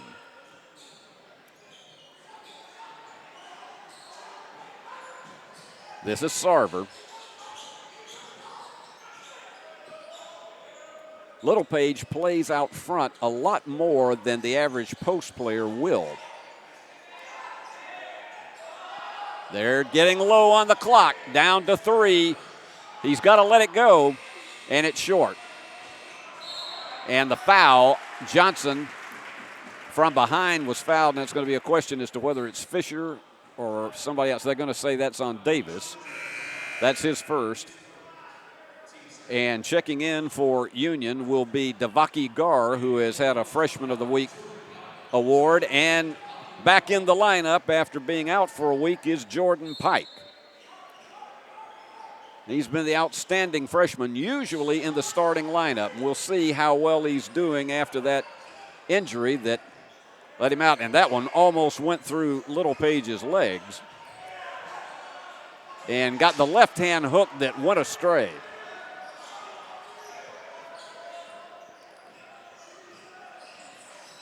Wolves just taking their time with it. They're very patient with this offense. It's a team that is averaging 83 points a game. And they scramble, and it is Gar with it.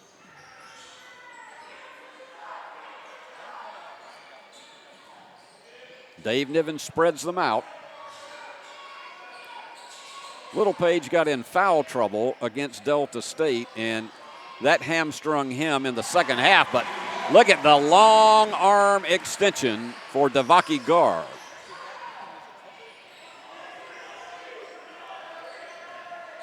Bulldogs hold on to that 6-point lead.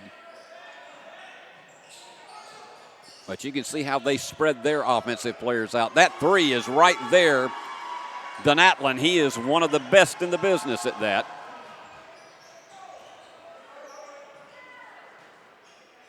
Fisher, who's in this lineup, he shoots 45% in 3-pointers.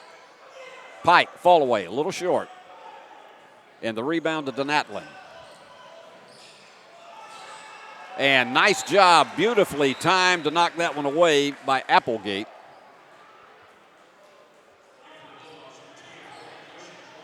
And Littlepage will come out for a rest, and they'll bring in Dujan Jordovic at the post.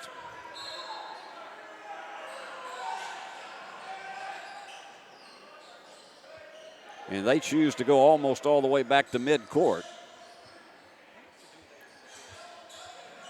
Bulldogs have led from the outset, and that one didn't go high enough, but there they are on the offensive boards, and it's an over-the-back foul that, and let's see if it's Jordovic.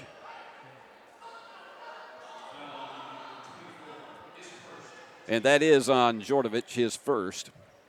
That's actually the second foul of the game on Union. Tamari Relaford from Fort Smith, Arkansas.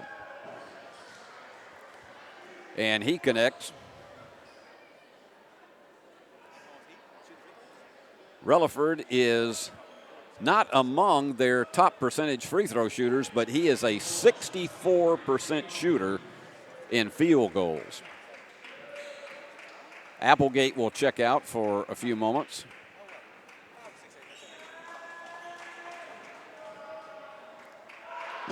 This junior has meant an awful lot to this squad. A little short on the second one. Union holding on to the 2-point lead.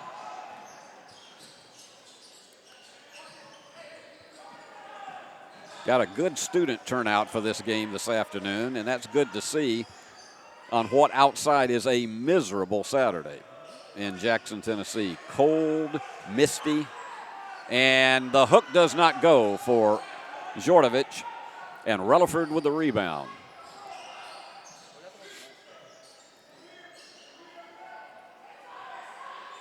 And they go for the bomb. That's short. They are a 40% three-point shooting team, so that is a definite part of their arsenal. And they defend against the three well. They hold their opponents to 31% from behind the arc. Rather low-scoring affair so far. They're down to 5 on the shot clock, and that one goes off, but they get the offensive board, and it is there for Pike. So Jordan looked good on that, moving around, this freshman from Greensboro, North Carolina. And look at the speed down underneath of Jackson, the three. Iron was unkind, and Johnson comes down with it. And they go for another three, and their iron was unkind. Johnson will try it again. No. And there you go, Pike. Fourth opportunity at the basket and nails it. And Union with a 6-point lead, and Pike comes in and gets 2 quick baskets. So he doesn't look much the worse for wear. Nice job. The bank in by Jackson. That was almost one floating move on his part. This West Georgia team has been built on physicality, and also they're an older team. Underneath, Jordovic didn't get the angle right, but the foul. Johnson is always going after offensive boards. And we'll have timeout with 10:33 remaining. Union hanging on to a 4-point lead.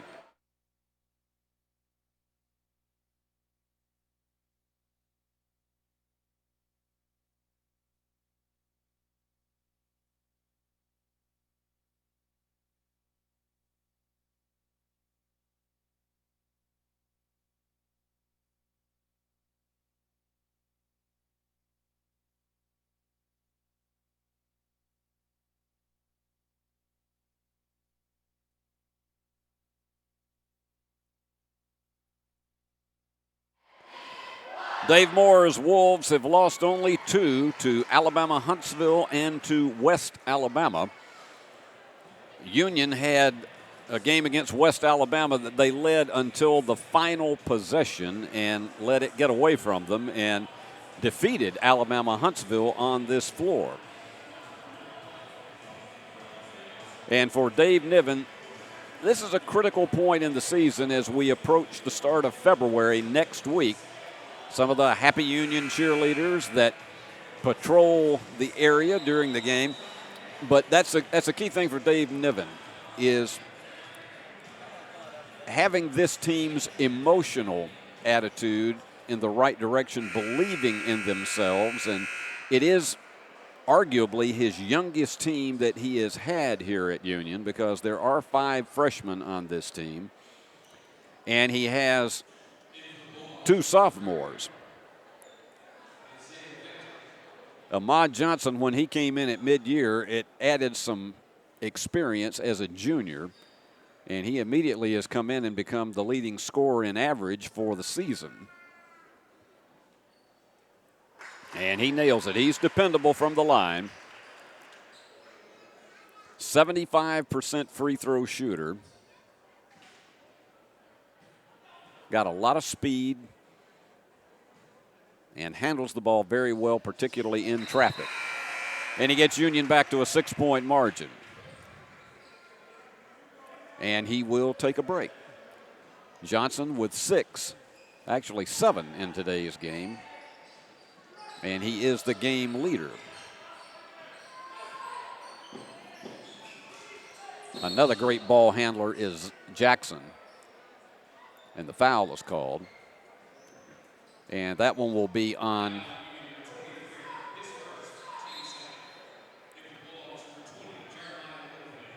Jeremiah Littlepage. Will check back in.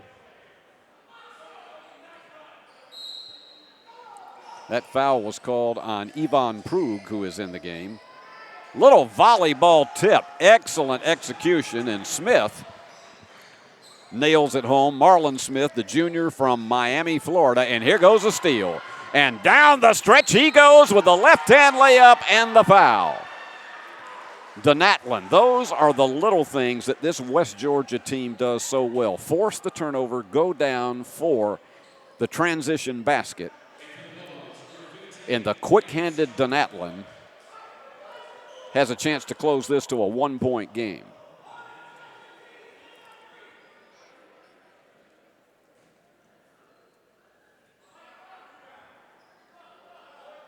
Taking a little bit of extra time to get that ball back in his hands for the free throw. And gets it. He's a lefty. And there they go to that full court pressure, and they had a time. And there you go. This is Pike with that speed, and he takes it all the way home. Well, speed can break a press, particularly if you go down the middle, and Pike would not be denied. So Jordan now with 6. And here they go, jumper from the paint. And that one's short. Bulldogs to play it. And that was a little frustration there. I think they thought the ball was tipped.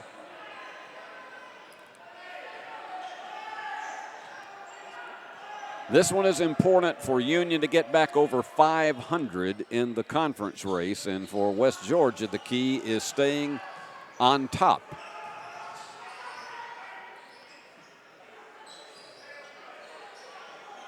They go on the inside, backdoor, three-point opportunity is not there, and the rebound to Griffin.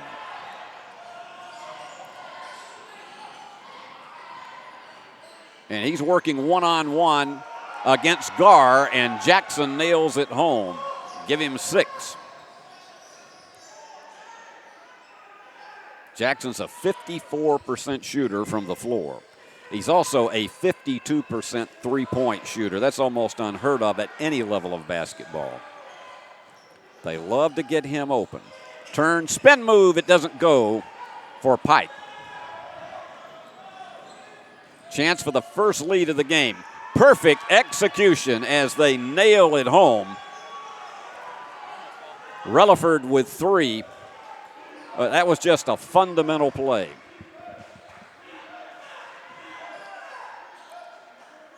Littlepage thought about the 3. He's done it a few times this season. That's not his stock in trade. That one's off the back of the iron, and the rebound to Relaford.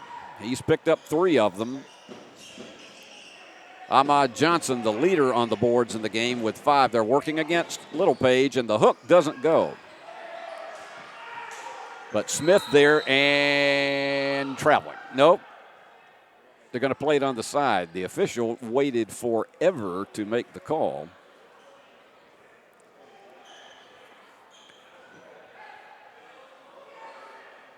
And here come triple substitutions for the Bulldogs. Applegate has checked back in. JT to Buck back in.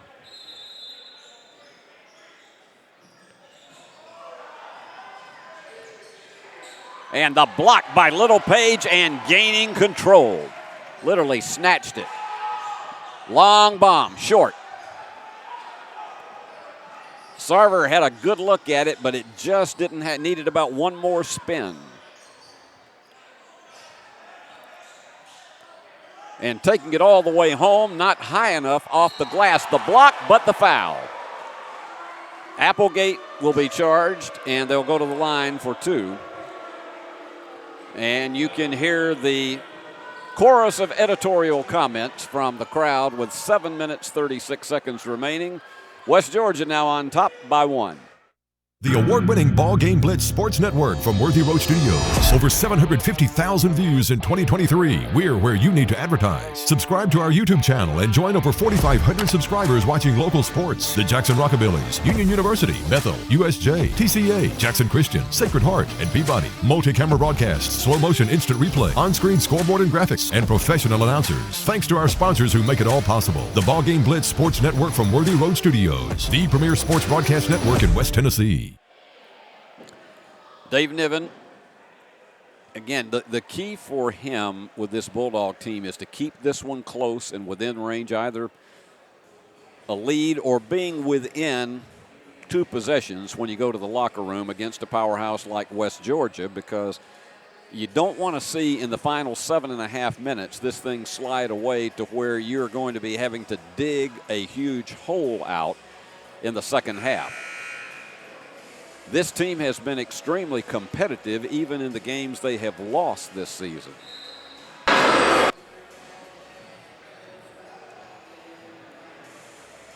(21-20). We are not going to have any games from Fred DeLay next week. Union will be on the road next weekend on Thursday and Saturday, so we'll be back here the following week on Flow Sports.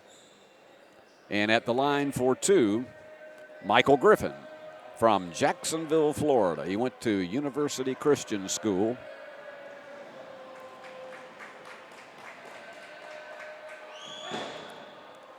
I grew up in the parts about 70 miles from Jacksonville and spent a lot of time there in my lifetime. It's a wonderful city.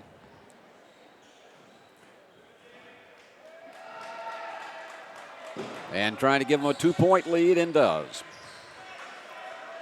So Griffin hits the board for the first time tonight. That is 7 Wolves that have scored, 5 Bulldogs have. Little Page, look at the spin move and the left-hand layup. It was a double spin move, and he ties the game. And trying to go through, and he faked all the defenders, and they try to reach back in for the offensive board, and they'll go to the line for the foul, and Dave Niven doesn't like that call whatsoever. It looks like that's the second foul on Applegate. So Relaford goes to the line. He was 1 of 2 his first time out. And connects. And checking back in for Union, Jordan Pike, in for West Georgia, it's Colton Griffin.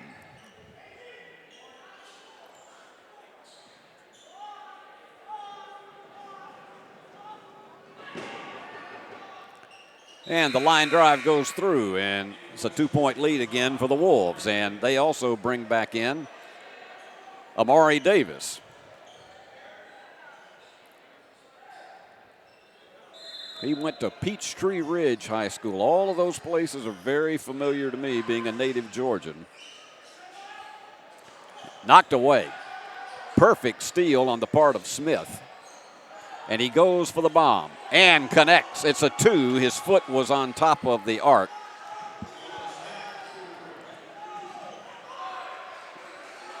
And that is the first 2-possession lead of the game for West Georgia. That's what we talk about, this being a critical point of the game for Union to stay with its fundamentals and not allow this one to get too far behind. That's going to be a foul from behind and likely on Davis.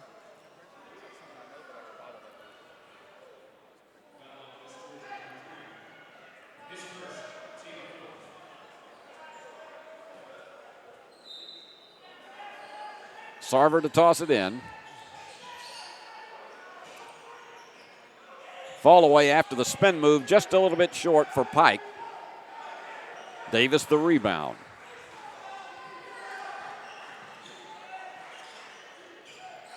That low center of gravity for Jackson really keeps him where he controls that ball very well in traffic.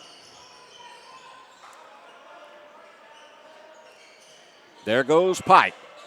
That one's short. And the rebound to Fisher. And this guy has so much talent on this ball club. Don't sell him short at all. They're open for the three, and nobody was challenging, but it was short. And Johnson comes down with it. That's his 7th rebound already here in the first half. Clock ticks away down to 5:40 in the first half. And Pike is just looking for anybody to get open. They're double teaming Johnson. Pike, that fall away, might have been tipped in the rebound to Griffin. Look at that change of pace speed. He went into high gear, and Jackson will go to the line. Johnson charged with the foul. That is his first. That's the 16th foul on the Bulldogs, so they'll go into the bonus after this one, but that was in the active shooting, so he'll have 2. And Jackson puts it through. He's their leading free throw shooter at 83%. Checking back in for Union, Devaki Gar.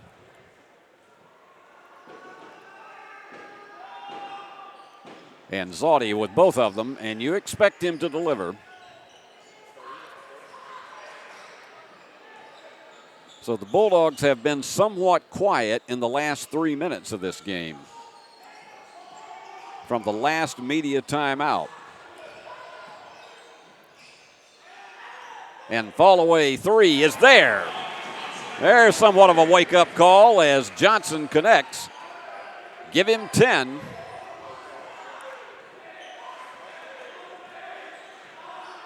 And they take their time again against the perimeter, but watch for that change of pace from Jackson. And let's see, that he spun out of bounds, and apparently they're going to say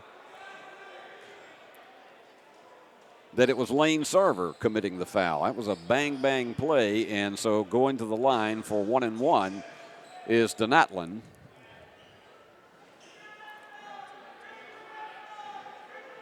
He is only a 59% free throw shooter, but just as you say that about him, he nails it. So far tonight, 8 of 10 for West Georgia. And make it 9 of 11. So Cameron must have been working on his shooting in the gym in the off hours. Getting close to the 4.5-minute mark.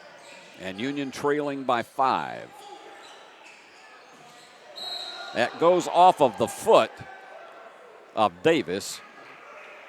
Or did they call a foul? Yeah, they did.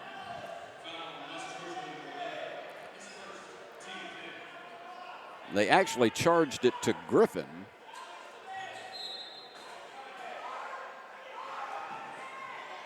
And this is Pike.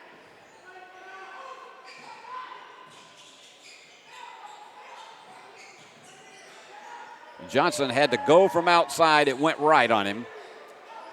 And the rebound coming off to Davis.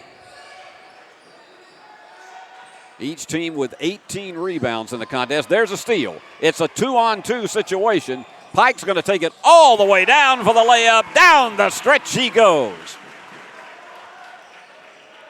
And I would say that if he's not 100%, he's about 90, but they just stood by and watched Jackson take it down the lane for the answer shot. And here it goes back the other way, and the bank shot is there. We got a shootout going now as Gar takes it all the way. Back to a 3-point lead. Suddenly the transition games have picked up. That's going to be, and Pike thought that it was not on him, And Dave Niven, you can see the shaking the head over there on the side. 3:26 to go. It is a 3-point lead for West Georgia. Your life. Your home. Your business. Your future. Focusing on you, West Tennessee Bank strives to serve its clients in every season of life. With vast experience in personal and business banking, we take pride in guiding you through significant events. At West Tennessee Bank, we help you realize your dreams. West Tennessee Bank is a division of Decatur County Bank, equal housing lender, member FDIC. West Tennessee Bank, focused on you. A quick look at our Flow Sports scoreboard. The game leaders are Jackson for West Georgia and Johnson for Union. Each of them have 10 points. For the Wolves, Donatlan with 8, and for Union, Pike with 8. That is a huge boost to have him back in the lineup for Union because this freshman plays like he's a junior. And as Rocky Top strikes up here at Fred DeLay Gymnasium, the cheerleaders with a lot of enthusiasm here. This has been more of a country and western day here at Fred DeLay Gymnasium. There have been a number of cowboy hats, particularly in the student section. And we return with Donatlan at the line, and it seems like he has been there forever. 3 for 3 today.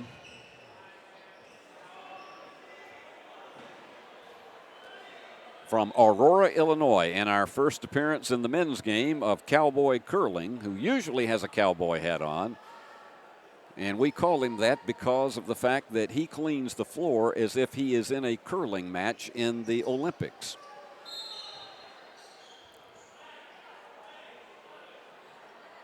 And we've said that if there is ever a curling team added to the Gulf South Conference, that he needs to be one of the first coaches. Here's Donatlan. And this team just has precision from the free throw line so far tonight, 83%. Their season average is 73, so they're playing above the norm. And that one off the back of the iron, and Little Page the rebound.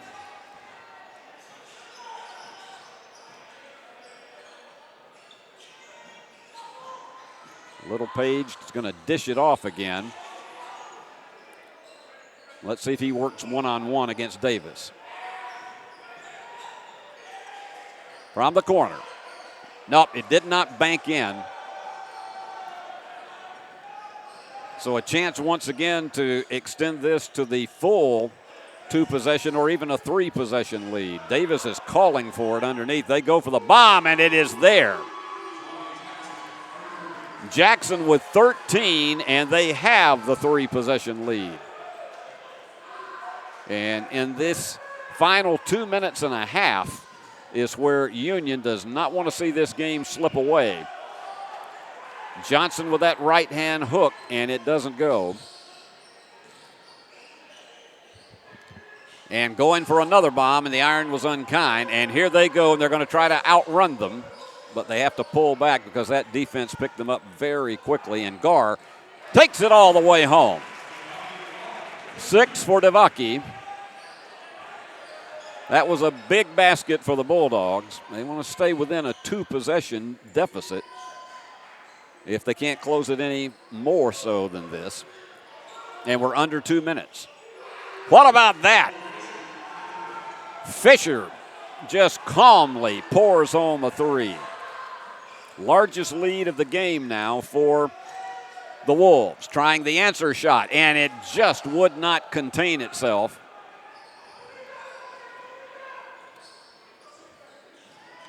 And driving the baseline, reverse layup goes for Jackson. He's the game leader now with 15. And Bulldogs staring a 10-point deficit now. Little Page doesn't get it to connect, and Union with 3 straight one-shot possessions which have been almost the equivalent of turnovers. Union's only coughed it up 3 times in this game. West Georgia won. There you go. Losing it off his hip. Davis thought he should have been fouled. And going to the deck hard, and Johnson, no foul called.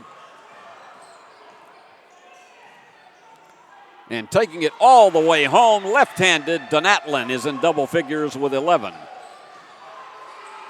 And West Georgia threatening to blow this one wide open at the end of the half. This is a huge possession for Union. The 3. Sarver has it to roll off. Union can't buy one right now. And you can expect that they will try to play this as Dave Moore calls timeout. That's actually the first timeout. We're going to keep it right here. That's the first timeout called in the game by either coach. Everything else has been media stoppages, but let's give you a look once again at where all of this stands right now. And the big deal is you look at the percentages from the free throw line, because West Georgia 10 of 13, and they've attacked that basket to draw those fouls. Union is 4 of 4, but they haven't been that often, and all of them have been for Johnson.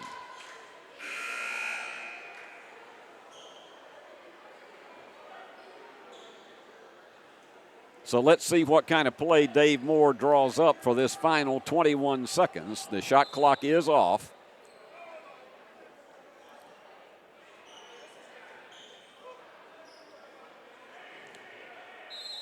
This game was at 32-29, and it is now an 11-2 run to end the half for the Wolves. And they're just going to take their time, and they would love to just sneak somebody from behind. And they're going to work one-on-one against Sarver, and even though Lane had a hand in his face, that one drops through, and it is a 14-point lead for West Georgia, and they did a brilliant job down the stretch with a 13-2 run, and they are now up 5 possessions as they go to the locker room. Let me give you the Flow Sports scoreboard for West Georgia. Zoddy Jackson, and he's the guy who really drives the train for them with a 22-point-a-game average, and he's hit 15. He is their leader. Donatlin with 11, and he's also added 4 rebounds in the contest. Everybody who has played, all 8 of them for West Georgia, have scored. For Union, Ahmad Johnson with 10. He's the only one in double figures. Jordan Pike, the freshman, with 8. And Devaki Gar with 6. And JT DeBuck, who's the starting point guard, it has been very, very quiet with him. He has not scored tonight. So that's where we stand at halftime, 45-31, West Georgia on top. We're going to take a halftime break to allow you to have the opportunity to visit with some of our sponsors, and then when we come back, we'll give you the team totals. Stay with us.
Back we are live at Fred DeLay Gymnasium in Jackson, Tennessee, and West Georgia with a 13-2 run in the final 3 minutes of the first half to take a 5-possession lead, 45-31. They're already back on the floor. The Bulldogs are deep in conference, as we say, in the control room.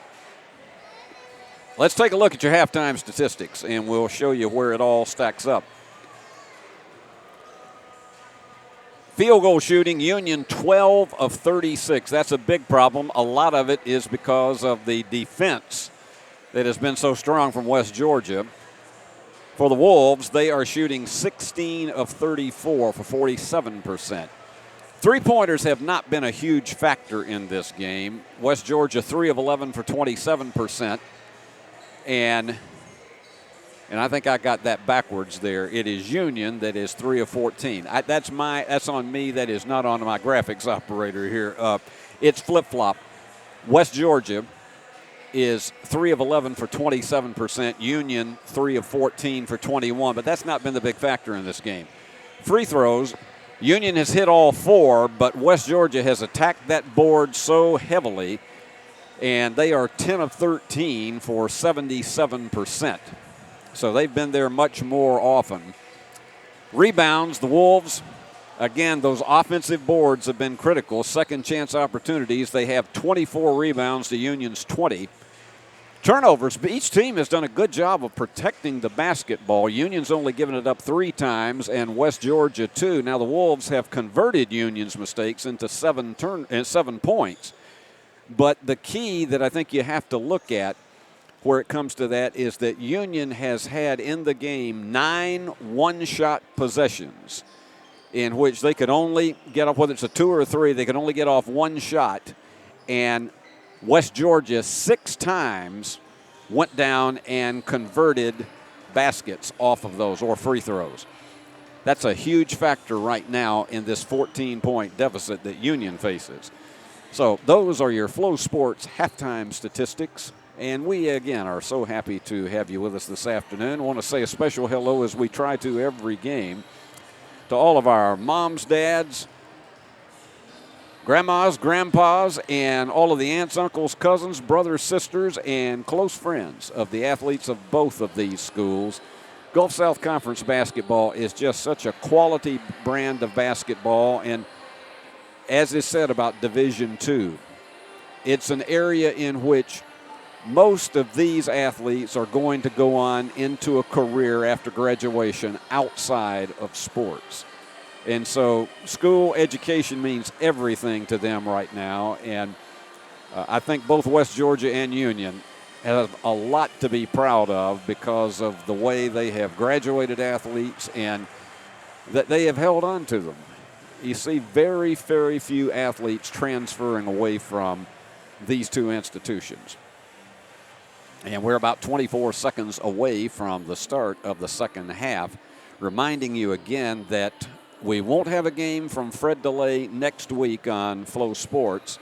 You'll be able to see the Bulldogs and Lady Bulldogs on the road here on the Flow Sports app. We will be back with another game coming up week after next right here from Jackson, Tennessee. And that means we're about ready to start the second half, and the Bulldogs will have first possession.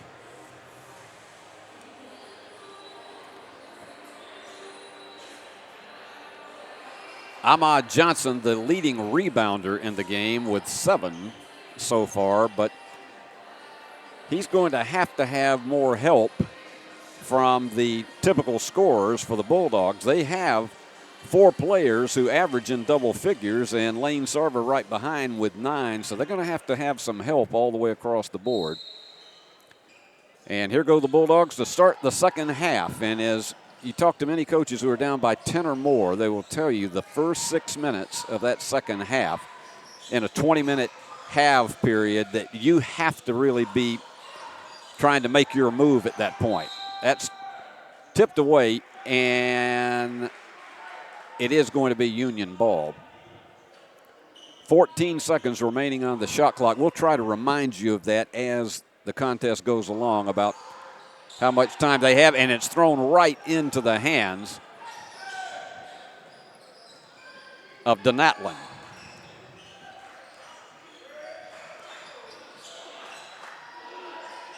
And they try to go inside to Davis, and it goes away. He wanted a foul, but didn't get it. So we've kicked 30 seconds off the clock, and now Union trying to replicate what it wanted to do to start the game. Almost lost. Penetrating this defense has been difficult. Sarver couldn't get it to roll. And quick snatch of the hands by Jackson. And that high off the glass, but soft push inside by Donatlin. He has 13. There you go.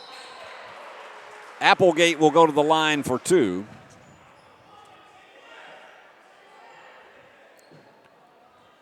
And that foul is charged to Davis. That is his second. We had very few personal fouls collectively called in the first half, only 12.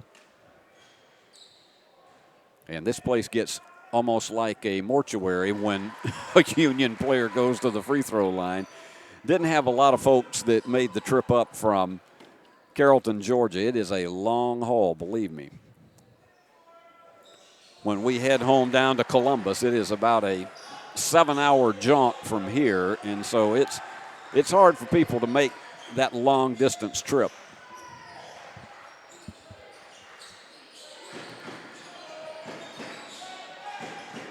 And they go to the corner, open for the 3. It is there.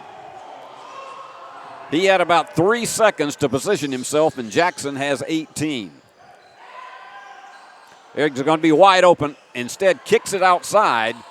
And the answer shot is there for Lane Sarver. That's his second 3. He got an early one in the first half. Tipped away, and he's double teamed. And they go for the bomb. Not there, and Applegate high for the rebound. They need him crashing the glass all during this second half. Union trailing by 14, and that's what it was at the half.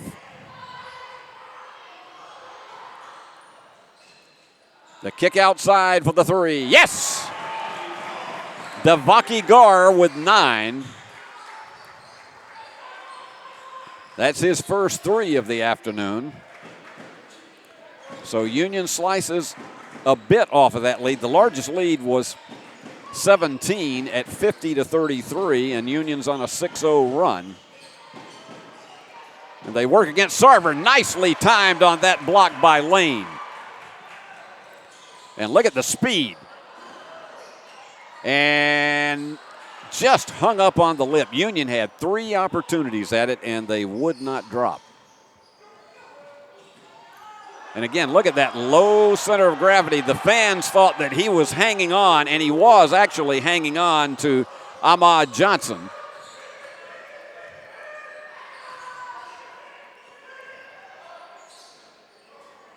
$20 on the shot clock for Union. And Sarver just short. And he's getting behind everybody, and the foul will be charged to Devaki Gar.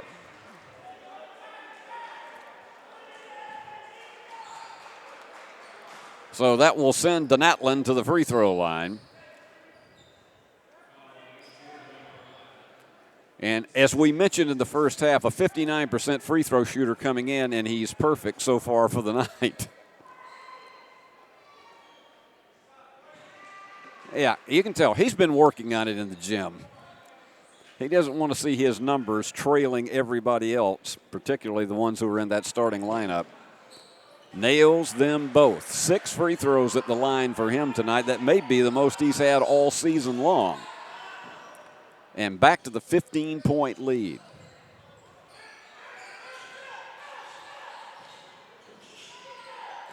They work the corner. Johnson. Iron unkind. Littlepage had it blocked, but he's fouled, and frustrated at the call was Davis. That is his 3rd, but I don't think they're going to be seriously bothered about that right now because they've got the 15-point lead. And Littlepage has it bound off to the right. And checking in for West Georgia is Relaford. Tamari had a great final 5 minutes of the first half.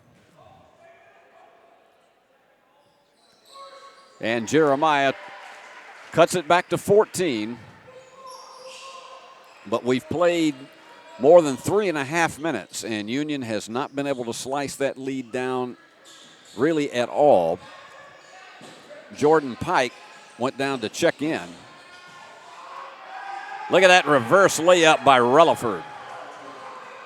He has so many weapons on that floor. They kick out for Applegate. Short. It hangs up on the lip. Union has had a rough afternoon with threes, 5 out of 18. And going for the big bomb. It is there. They are red hot. Fisher nails it. And Dave Niven is going to take timeout. 15:45 to go. It is a 59-40 lead for West Georgia.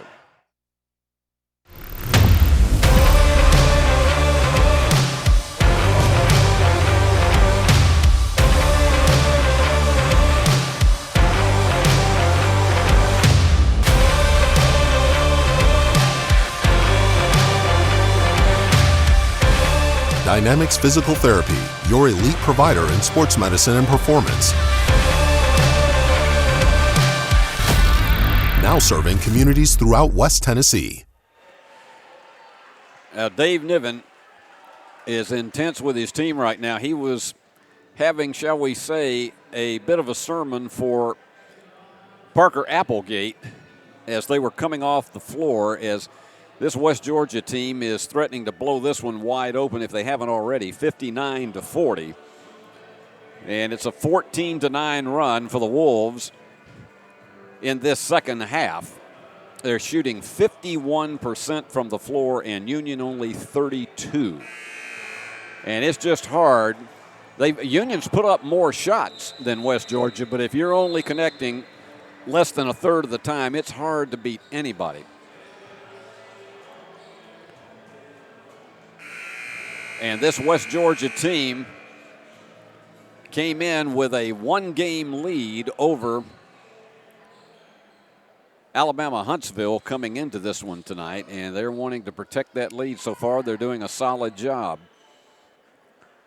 It was a tight one until the final 3.5 minutes of the first half, and it was 32-29 West Georgia, and that's when they really began to put the cushion out and went on that 13-2 run to end the half.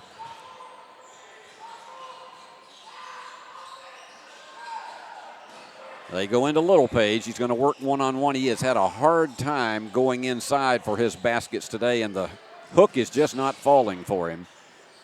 Quick release. Three is there. Devaki Gar is Union's leader now with 12. Jackson is the game leader for West Georgia with 20. Jackson and Donatlin have combined for 35 points of the 59. And that big three almost went again, and here goes Gar. Lightning puts up that three, and it's well short. And they're trying to beat everybody down the floor. Pass was just a little bit wide for that to happen, but a tripping foul is going to be called on Gar. That is his second. Second team foul on Union, and we've got a media timeout. So, Wolves on top by 16. We'll be back in a moment.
59-43, West Georgia on top of Union. In case you missed the women's game right beforehand, it was the total opposite.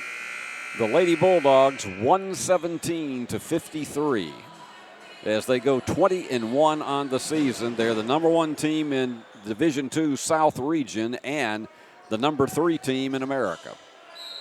And they showed why this afternoon. And here you go again with Griffin. And couldn't get the bank angle.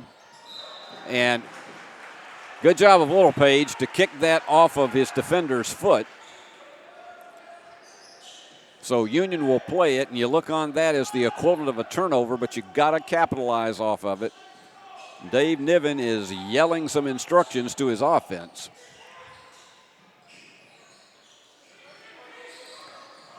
And they whip it around again. Fall away jumper is there. Ahmad Johnson with 12. Tell you what, Fisher looked like he was gunning for a 3 there. He'd take a 3 for 2 anytime. And he goes for it. And it's just off to the left. But that offensive board, so critical. The hook hangs on the lip, and Littlepage the rebound. 6 for Jeremiah. There you go. Up and over. And Johnson with 14. So Union making a little bit of a flurry here. 2 straight baskets. And something really does have to happen to get them tighter. And tipped away, and it is going back to the Wolves. Union has to get it tighter, get it down to single digits before this game gets down to the 10-minute mark. If for no other reason than emotionally, for them to feel like they have an opportunity to make the comeback. He slid, and they didn't call it, and the hook is not there. And here they go. They got a 5-on-3 situation. Wide open in the corner, and taking it home, getting the foul, is Applegate. He'll go to the line for 2.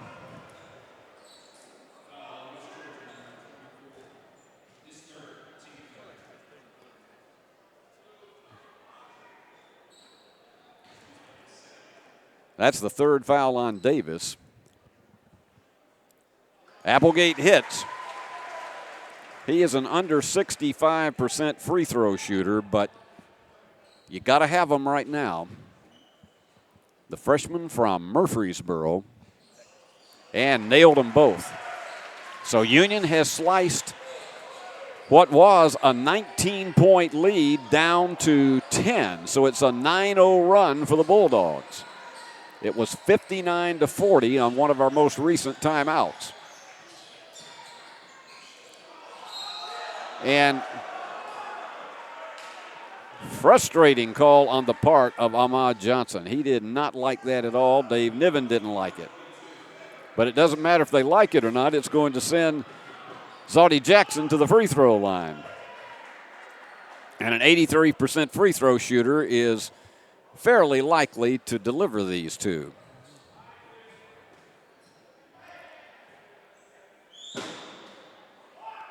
And he does.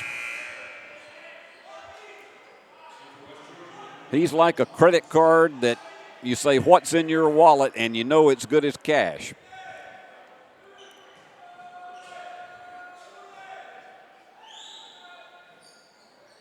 Puts them both through. Very deliberate, excellent form from the free throw line for Jackson. So that snaps the 9-0 run for Union. 20 on the shot clock.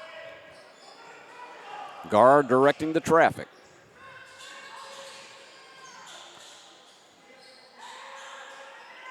That was Pike. In all kinds of traffic was Applegate. And did Pike step on the line? He did.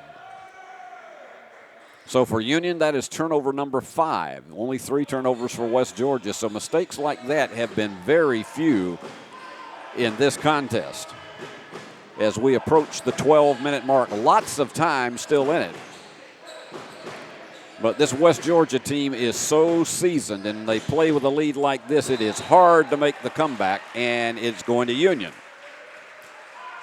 4th turnover for the Wolves.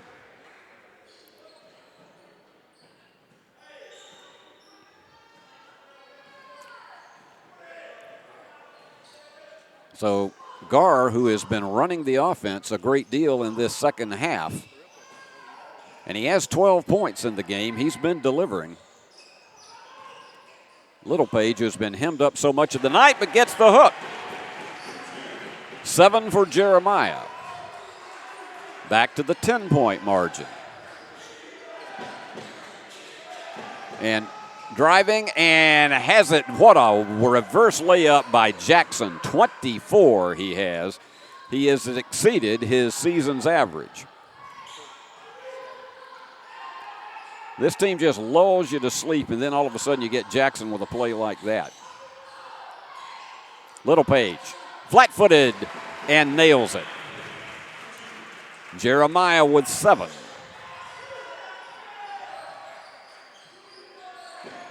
Yeah, they got to get him more active in the scoring totals here in the second half.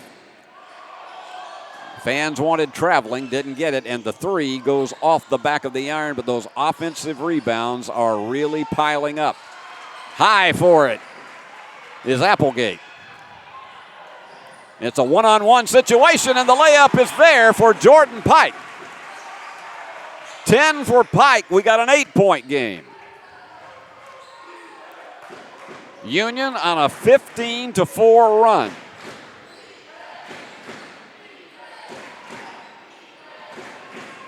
And they shuttle around the perimeter. Fall away. Right there. Shooting it over Pike was Smith.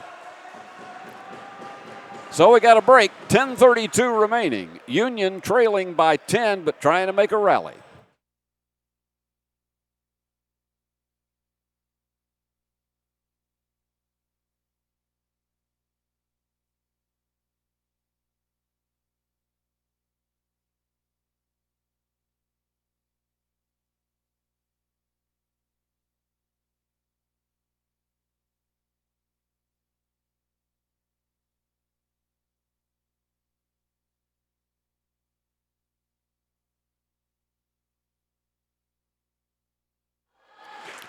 Union on a 15-6 run.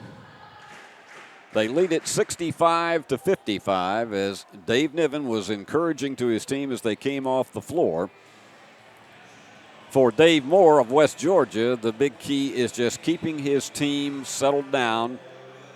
Yep, Union has made a run, but fact is we are in the position to play our game, which they have done quite well since about the first 3 minutes of the game when Union got out to a 10-2 lead.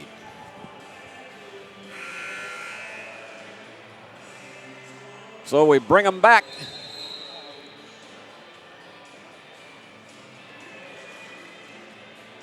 The game leader is Zaldi Jackson with 24 points, 15 for Donatlan of West Georgia. For Union, they have 3 in double figures.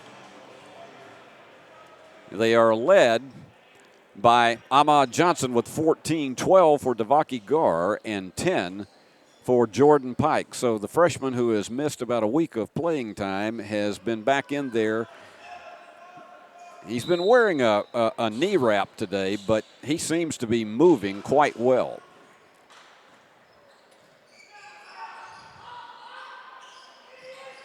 This is another big possession for Union to try to get this back down into, and it was knocked away.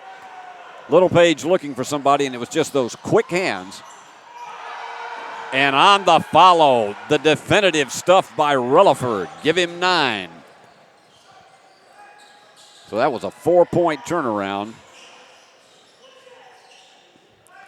Sarver working one-on-one against Donatlan. That is a tall chore to do. Down the lane, and that one hung up. He didn't get his arm extension high enough, and here come the Wolves just taking their time, being very, very patient.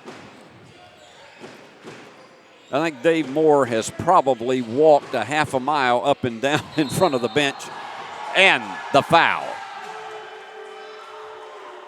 Pike is charged with that one, and it is a chance for a three-point play that could be extremely debilitating for Union, as Rutherford will go to the line to try to complete it.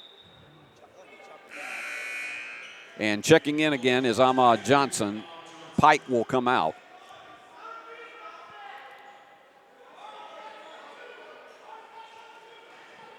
The guy from Fort Smith, Arkansas, and went to Fayetteville High School. And Rutherford with 12. And it's back to the 15-point margin. At halftime, it was 14. So after Union made one rally to close it to within 8, and the big three is way right. They're just not falling this afternoon from outside. 6 of 21 for 28% for the Bulldogs. And the Wolves are just taking their time, casually trying to get a screen to get somebody open. They have the offensive players spread out, and just that soft kiss off the glass for Jackson. He has 26. He is 10 of 13 from the floor. You can see why he's one of the outstanding players in the Gulf South Conference. Jeremiah could not get it up high enough, and with the rebound is Jackson. And off the miss, here comes Johnson. And Littlepage draws the foul. I don't know if they're going to say it was before he shot. It is charged to Donatlin. So Jeremiah will go to the line for 2. That's the third foul on Donatlin, but they don't seem to be too concerned, up 17.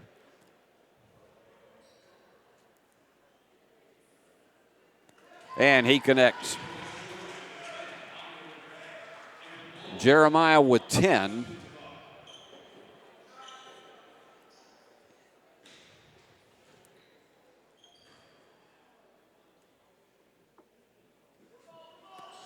And the senior delivers both of them. And Littlepage, who has gone most of the second half in the post, is going to come out for a rest. Dejan Djordjevic will come in, and he usually spells him somewhere in the neighborhood of 3 to 4 minutes. Djordjevic is stronger on the defensive side of the game.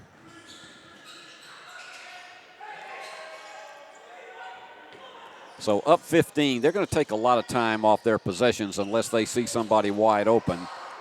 It's tipped around, and on the third opportunity, it still doesn't go, but look at this. 4 shots at the basket, and then they draw the foul. You just can't keep giving those offensive rebounds in there, and that's 13 of them this afternoon.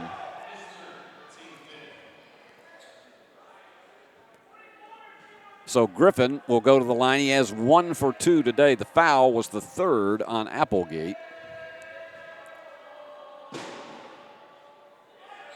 And he connects.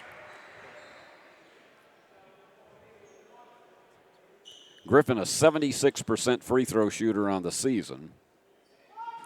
They teach him well in that category in Jacksonville. In and out. And Johnson, the rebound, he's got 9 this afternoon and taking it all the way down, and Sarver has it to go across the iron. Under 8 minutes. And reach-in foul is charged to JT DeBuck. And we've got timeout. 7:48 remaining. It's all in the hands of West Georgia by 16. When you hear our name, know that it comes with a promise to give back to the community that built us. A promise to provide a human touch in a world that is becoming more automated. Ever since we put our roots down in Jackson in 1996, we have aspired to be community-focused by supporting programs and organizations that are important to our city. At First Bank, it is our mission to be present in our community and to continue the belief that when you bank local, you get more. Member FDIC.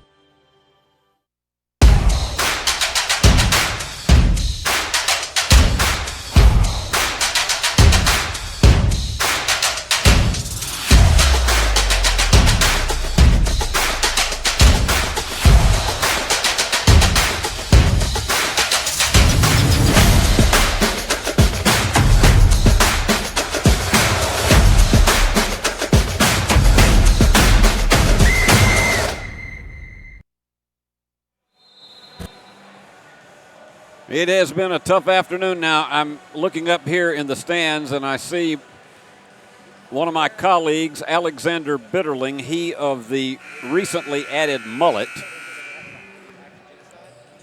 And he seems to have sat in every seat in this gym at one time or another during his college days and now as an employee of Union University. But he's always somewhere where he can make a cameo appearance during these games. 73-57, and since about the final 3 minutes of the first half, it has been all West Georgia. And they scramble for it, and I believe Union will play it. And Johnson goes back to toss it in. They're going to back it off and not do full court pressure. With a 16-point lead, they can afford not to expend that kind of energy.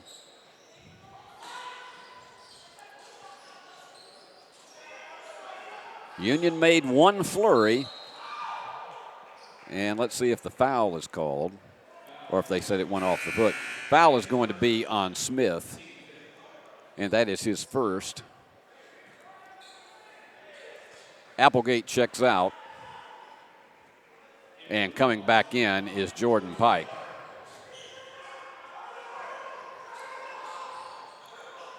Union made one flurry and closed it to within 8 here in the second half, and then it just slowly eased back away. Sarver was open. Instead, it's DeBuck for the three. But Union is going to have several stops and several threes to be able to make this a contest again. They go for the answer shot. That goes off. But once again, the offensive rebounds that have killed Union today and have just been so dominating. And the foul is going to be on Djordjevic on the drive.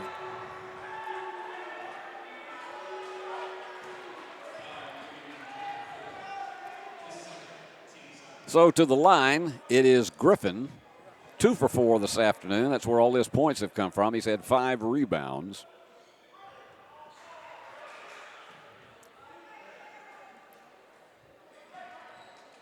Colton, very dependable from the line. He's feeling good out there this afternoon. His team with a 13-point lead. And he looks at you as if to say, I got this. Well, he didn't get that one, but odds are with his average of 76%, he'll likely deliver this one.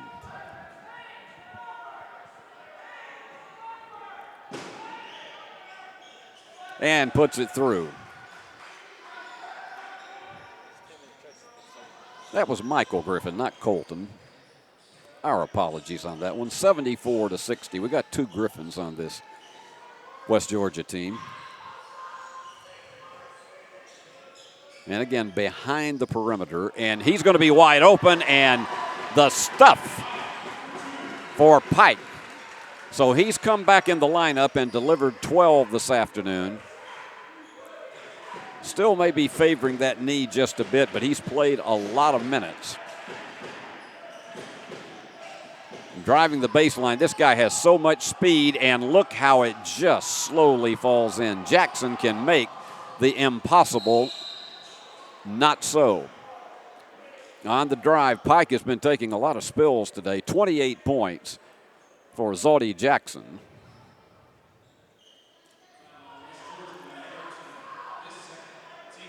And that is not in the process of shooting, so Union will play it underneath as 2 more reserves check back in. They've got Colton Griffin coming in. Fisher will check out.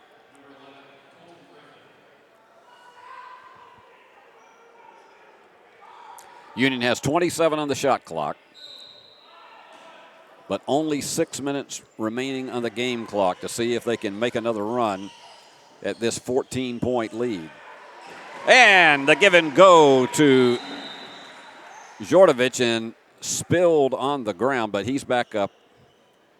Ahmad Johnson has taken a few spills this afternoon himself, and that has gotten Cowboy Curling back out onto the paint. So Union has sliced it down to 12 once again, but Again, notice how slow and deliberate West Georgia is taking it right now. Part of that is just confidence that we'll keep it until we can get somebody open, and they do, and they hit. Perfect three. Excellent job from outside by Smith. That's his first three in 6 attempts this afternoon. And they tried to go on a backdoor play to Johnson, but that pass was not high enough. 5:20 remaining. And they have 15 on the shot clock. Very deliberate right now as they try to squeeze it down to 5 minutes.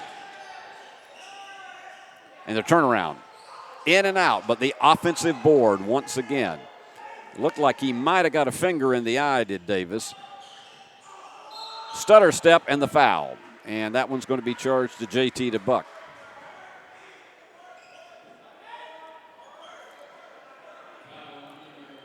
So at the line for 2, it's going to be Jackson, and if he delivers both of them, he will have 30 on the afternoon.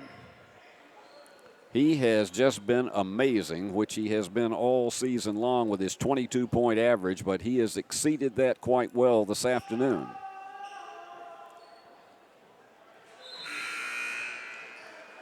Littlepage to check back in, as will Garr and Applegate. Sarver checking out, as well as Jordovich and DeBuck.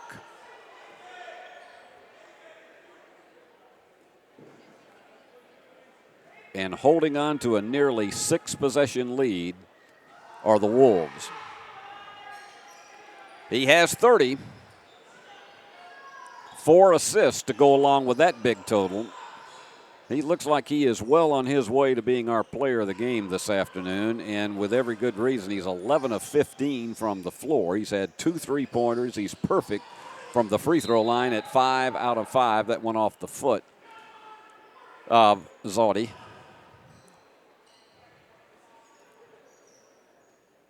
So Johnson will come over here and toss it in. He's Union's leader with 14 points this afternoon.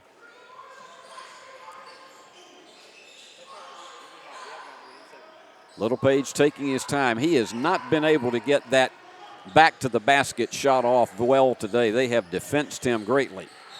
And underneath, he just dished it off to Pike. And Pike had his hand up faster, got the basket and the foul. The foul is charged to Colton Griffin. That's his second. So let's see if Pike can deliver a 3-point play. If he does, that will give him 15. He would be Union's leader.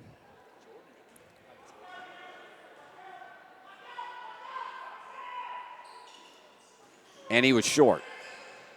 When that happens late in the game, it usually is an indicator of a player being tired, not to be able to get it up inside. Look at that. Smith, backdoor. He give him 11. We have one more media timeout to go in this one. Tipped away. So Garr will toss it in.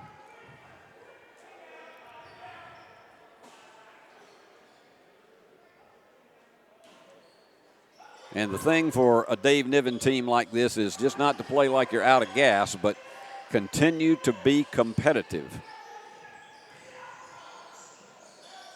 Tried a trampoline-type jump that did not work. They're down to 4 on the shot clock. They have to hurry. They go for the bomb, and it hangs up left. They get the rebound. Put it up again. This time it goes. So Garr with 15.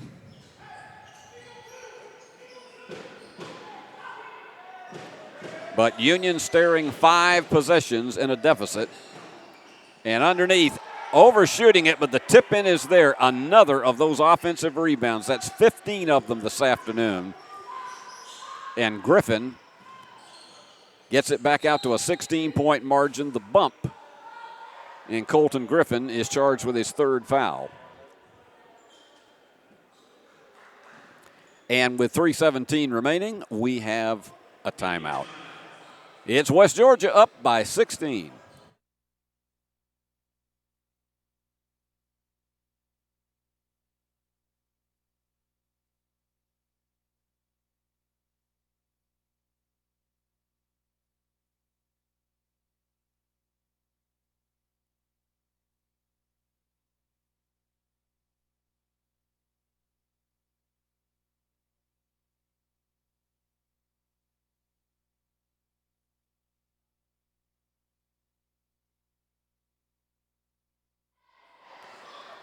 Big key in this game, Union has been out-rebounded 44-34, and of that total, 15 of them have been offensive rebounds that have been leading to second-chance opportunities.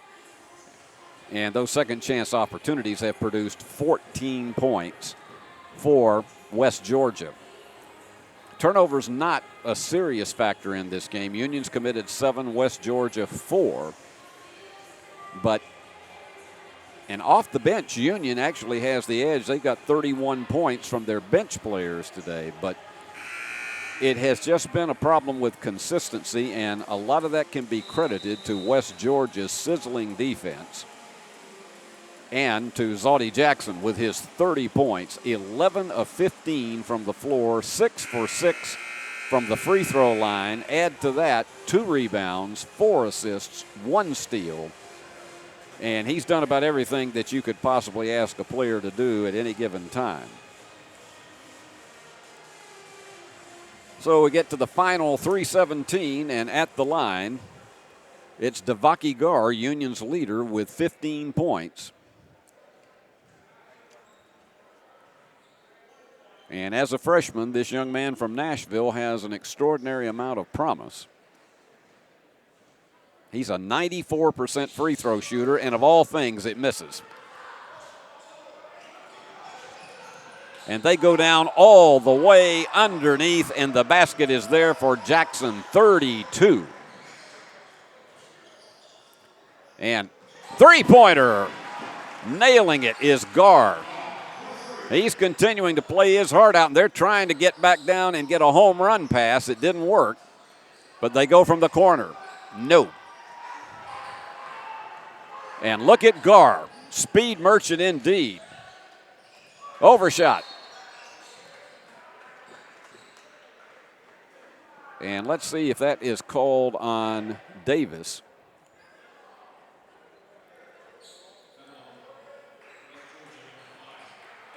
That's the 4th foul on Amari Davis. So to the line will be Jordan Pike, 14 this afternoon. He's only shot 1 free throw. But his first time back in the lineup in a week, I think you could say that he's done himself quite well. Gar is Union's leader with 18. He's had 4 3-pointers this afternoon, but the second one goes through. Pike with 16. But the Wolves can basically just play with as much deliberation as they would like. And Dave Moore directing the traffic, spreading these offensive players out, trying to get some separation, and traveling. Smith could not control his footwork, so that is only the 5th turnover of the afternoon for West Georgia. Union would have to have a whirlwind to get back in this one. They immediately throw it away in the hands of Donatlin, and he just splashes it home. Got a number of and the basket goes through, and the foul. So Pike answers at the opposite end. He has 17.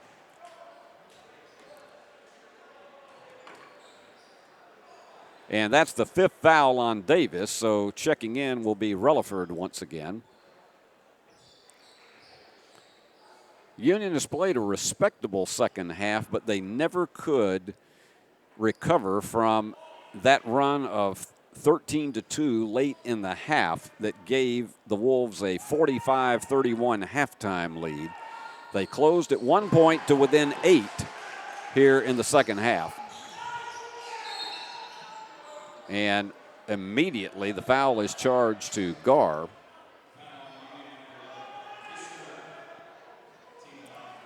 That's his third, and so they'll come back down, and we may be going through one of those situations of the foul fest that becomes difficult to watch late in a game.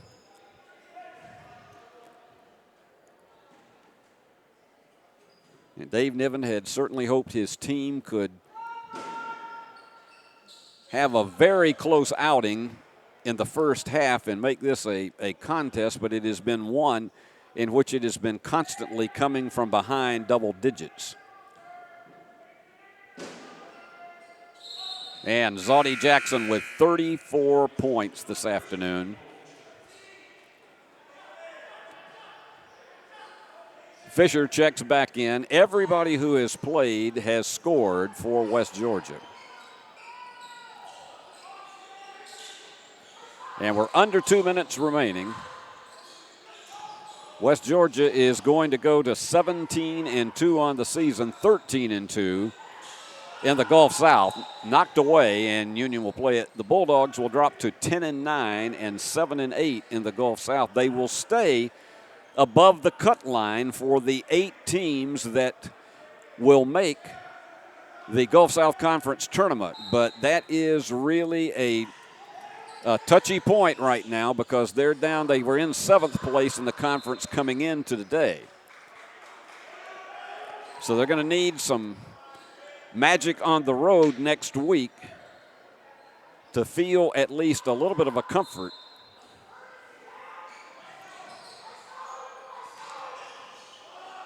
And taking it all the way home, and the left hand is too high off the glass. They fired it down to Donatland. And they're just going to slow it down. They're not going to try to take a chance. And I don't know that Union's going to come out and do anything to a serious challenge. I mean, we've got 78 seconds left, and they have 10 on the shot clock. And Fisher's going to take it home, and it goes off of the foot. Now, did they call a foul first? It went off of the foot of Pike. So they'll have a new 20 seconds as they play it under their own goal. And they send it down almost to midcourt. They can run it down to about 48 seconds, and reaching in and committing the foul, he was hoping to get a steal, was Pike. That is his 4th foul.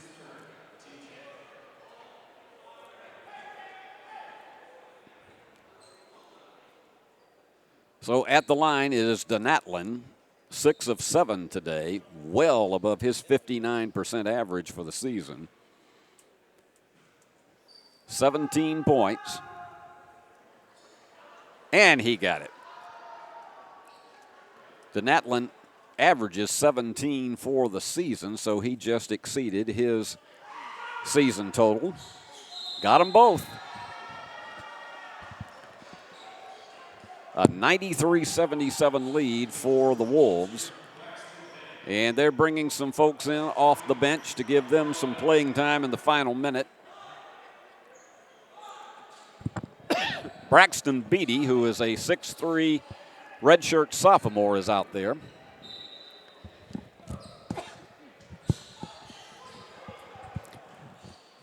Bulldogs trying to keep this as respectable as possible.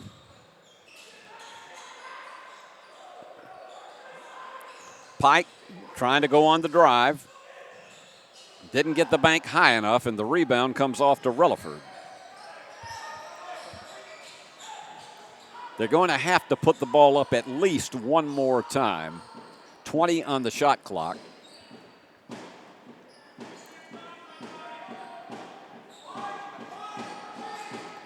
And on the drive. And that was about a 2-step. A little bit of dancing with the stars for Fisher. So Union will have one final opportunity here with just a shade less than 19 seconds remaining.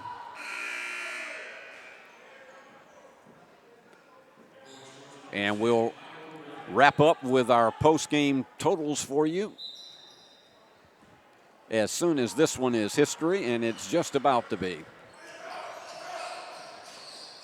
And guards just managed to save it, but apparently they said it was tipped, so it's not an over and back violation, and Union needs to get off one more shot. And it falls away, but with 1.8 seconds remaining, Johnson will go to the line for two. This afternoon, he's 4 for 4 from the line.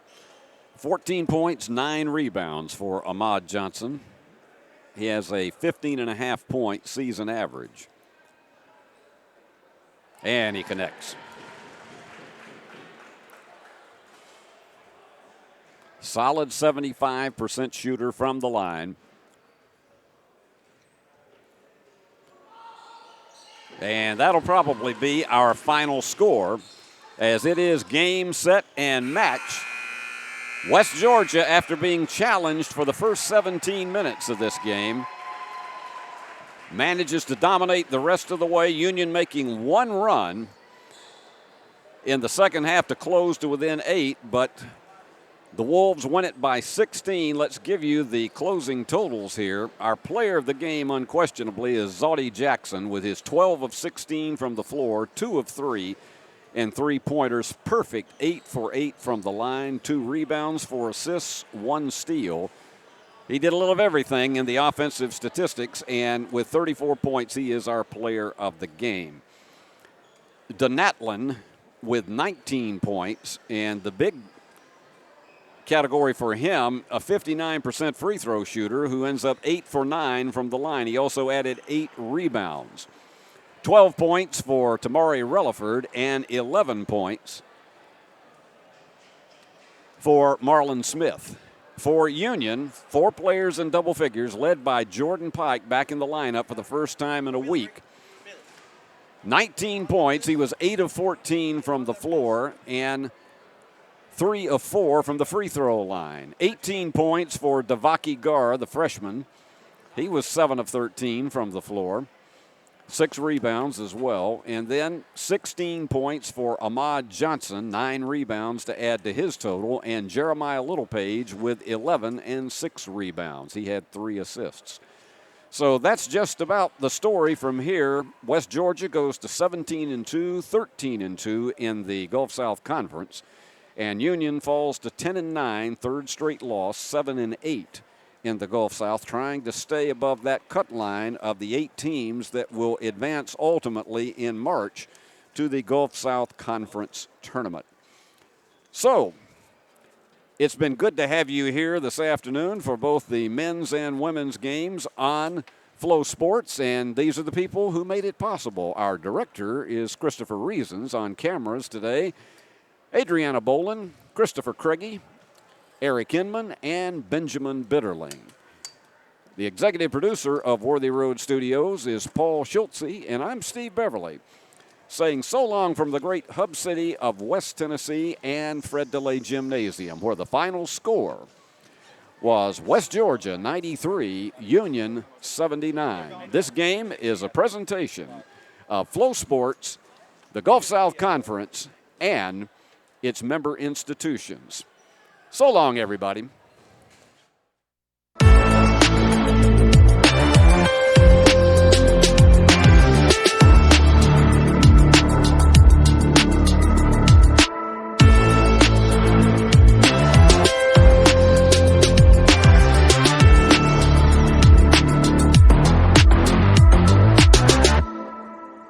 The award-winning BallGame Blitz Sports Network from Worthy Road Studios. Over 750,000 views in 2023. We're where you need to advertise. Subscribe to our YouTube channel and join over 4,500 subscribers watching local sports. The Jackson Rockabillys, Union University, Bethel, USJ, TCA, Jackson Christian, Sacred Heart, and Peabody. Multi-camera broadcasts, slow motion instant replay, on-screen scoreboard and graphics, and professional announcers. Thanks to our sponsors who make it all possible. The BallGame Blitz Sports Network from Worthy Road Studios. The premier sports broadcast network in West Tennessee.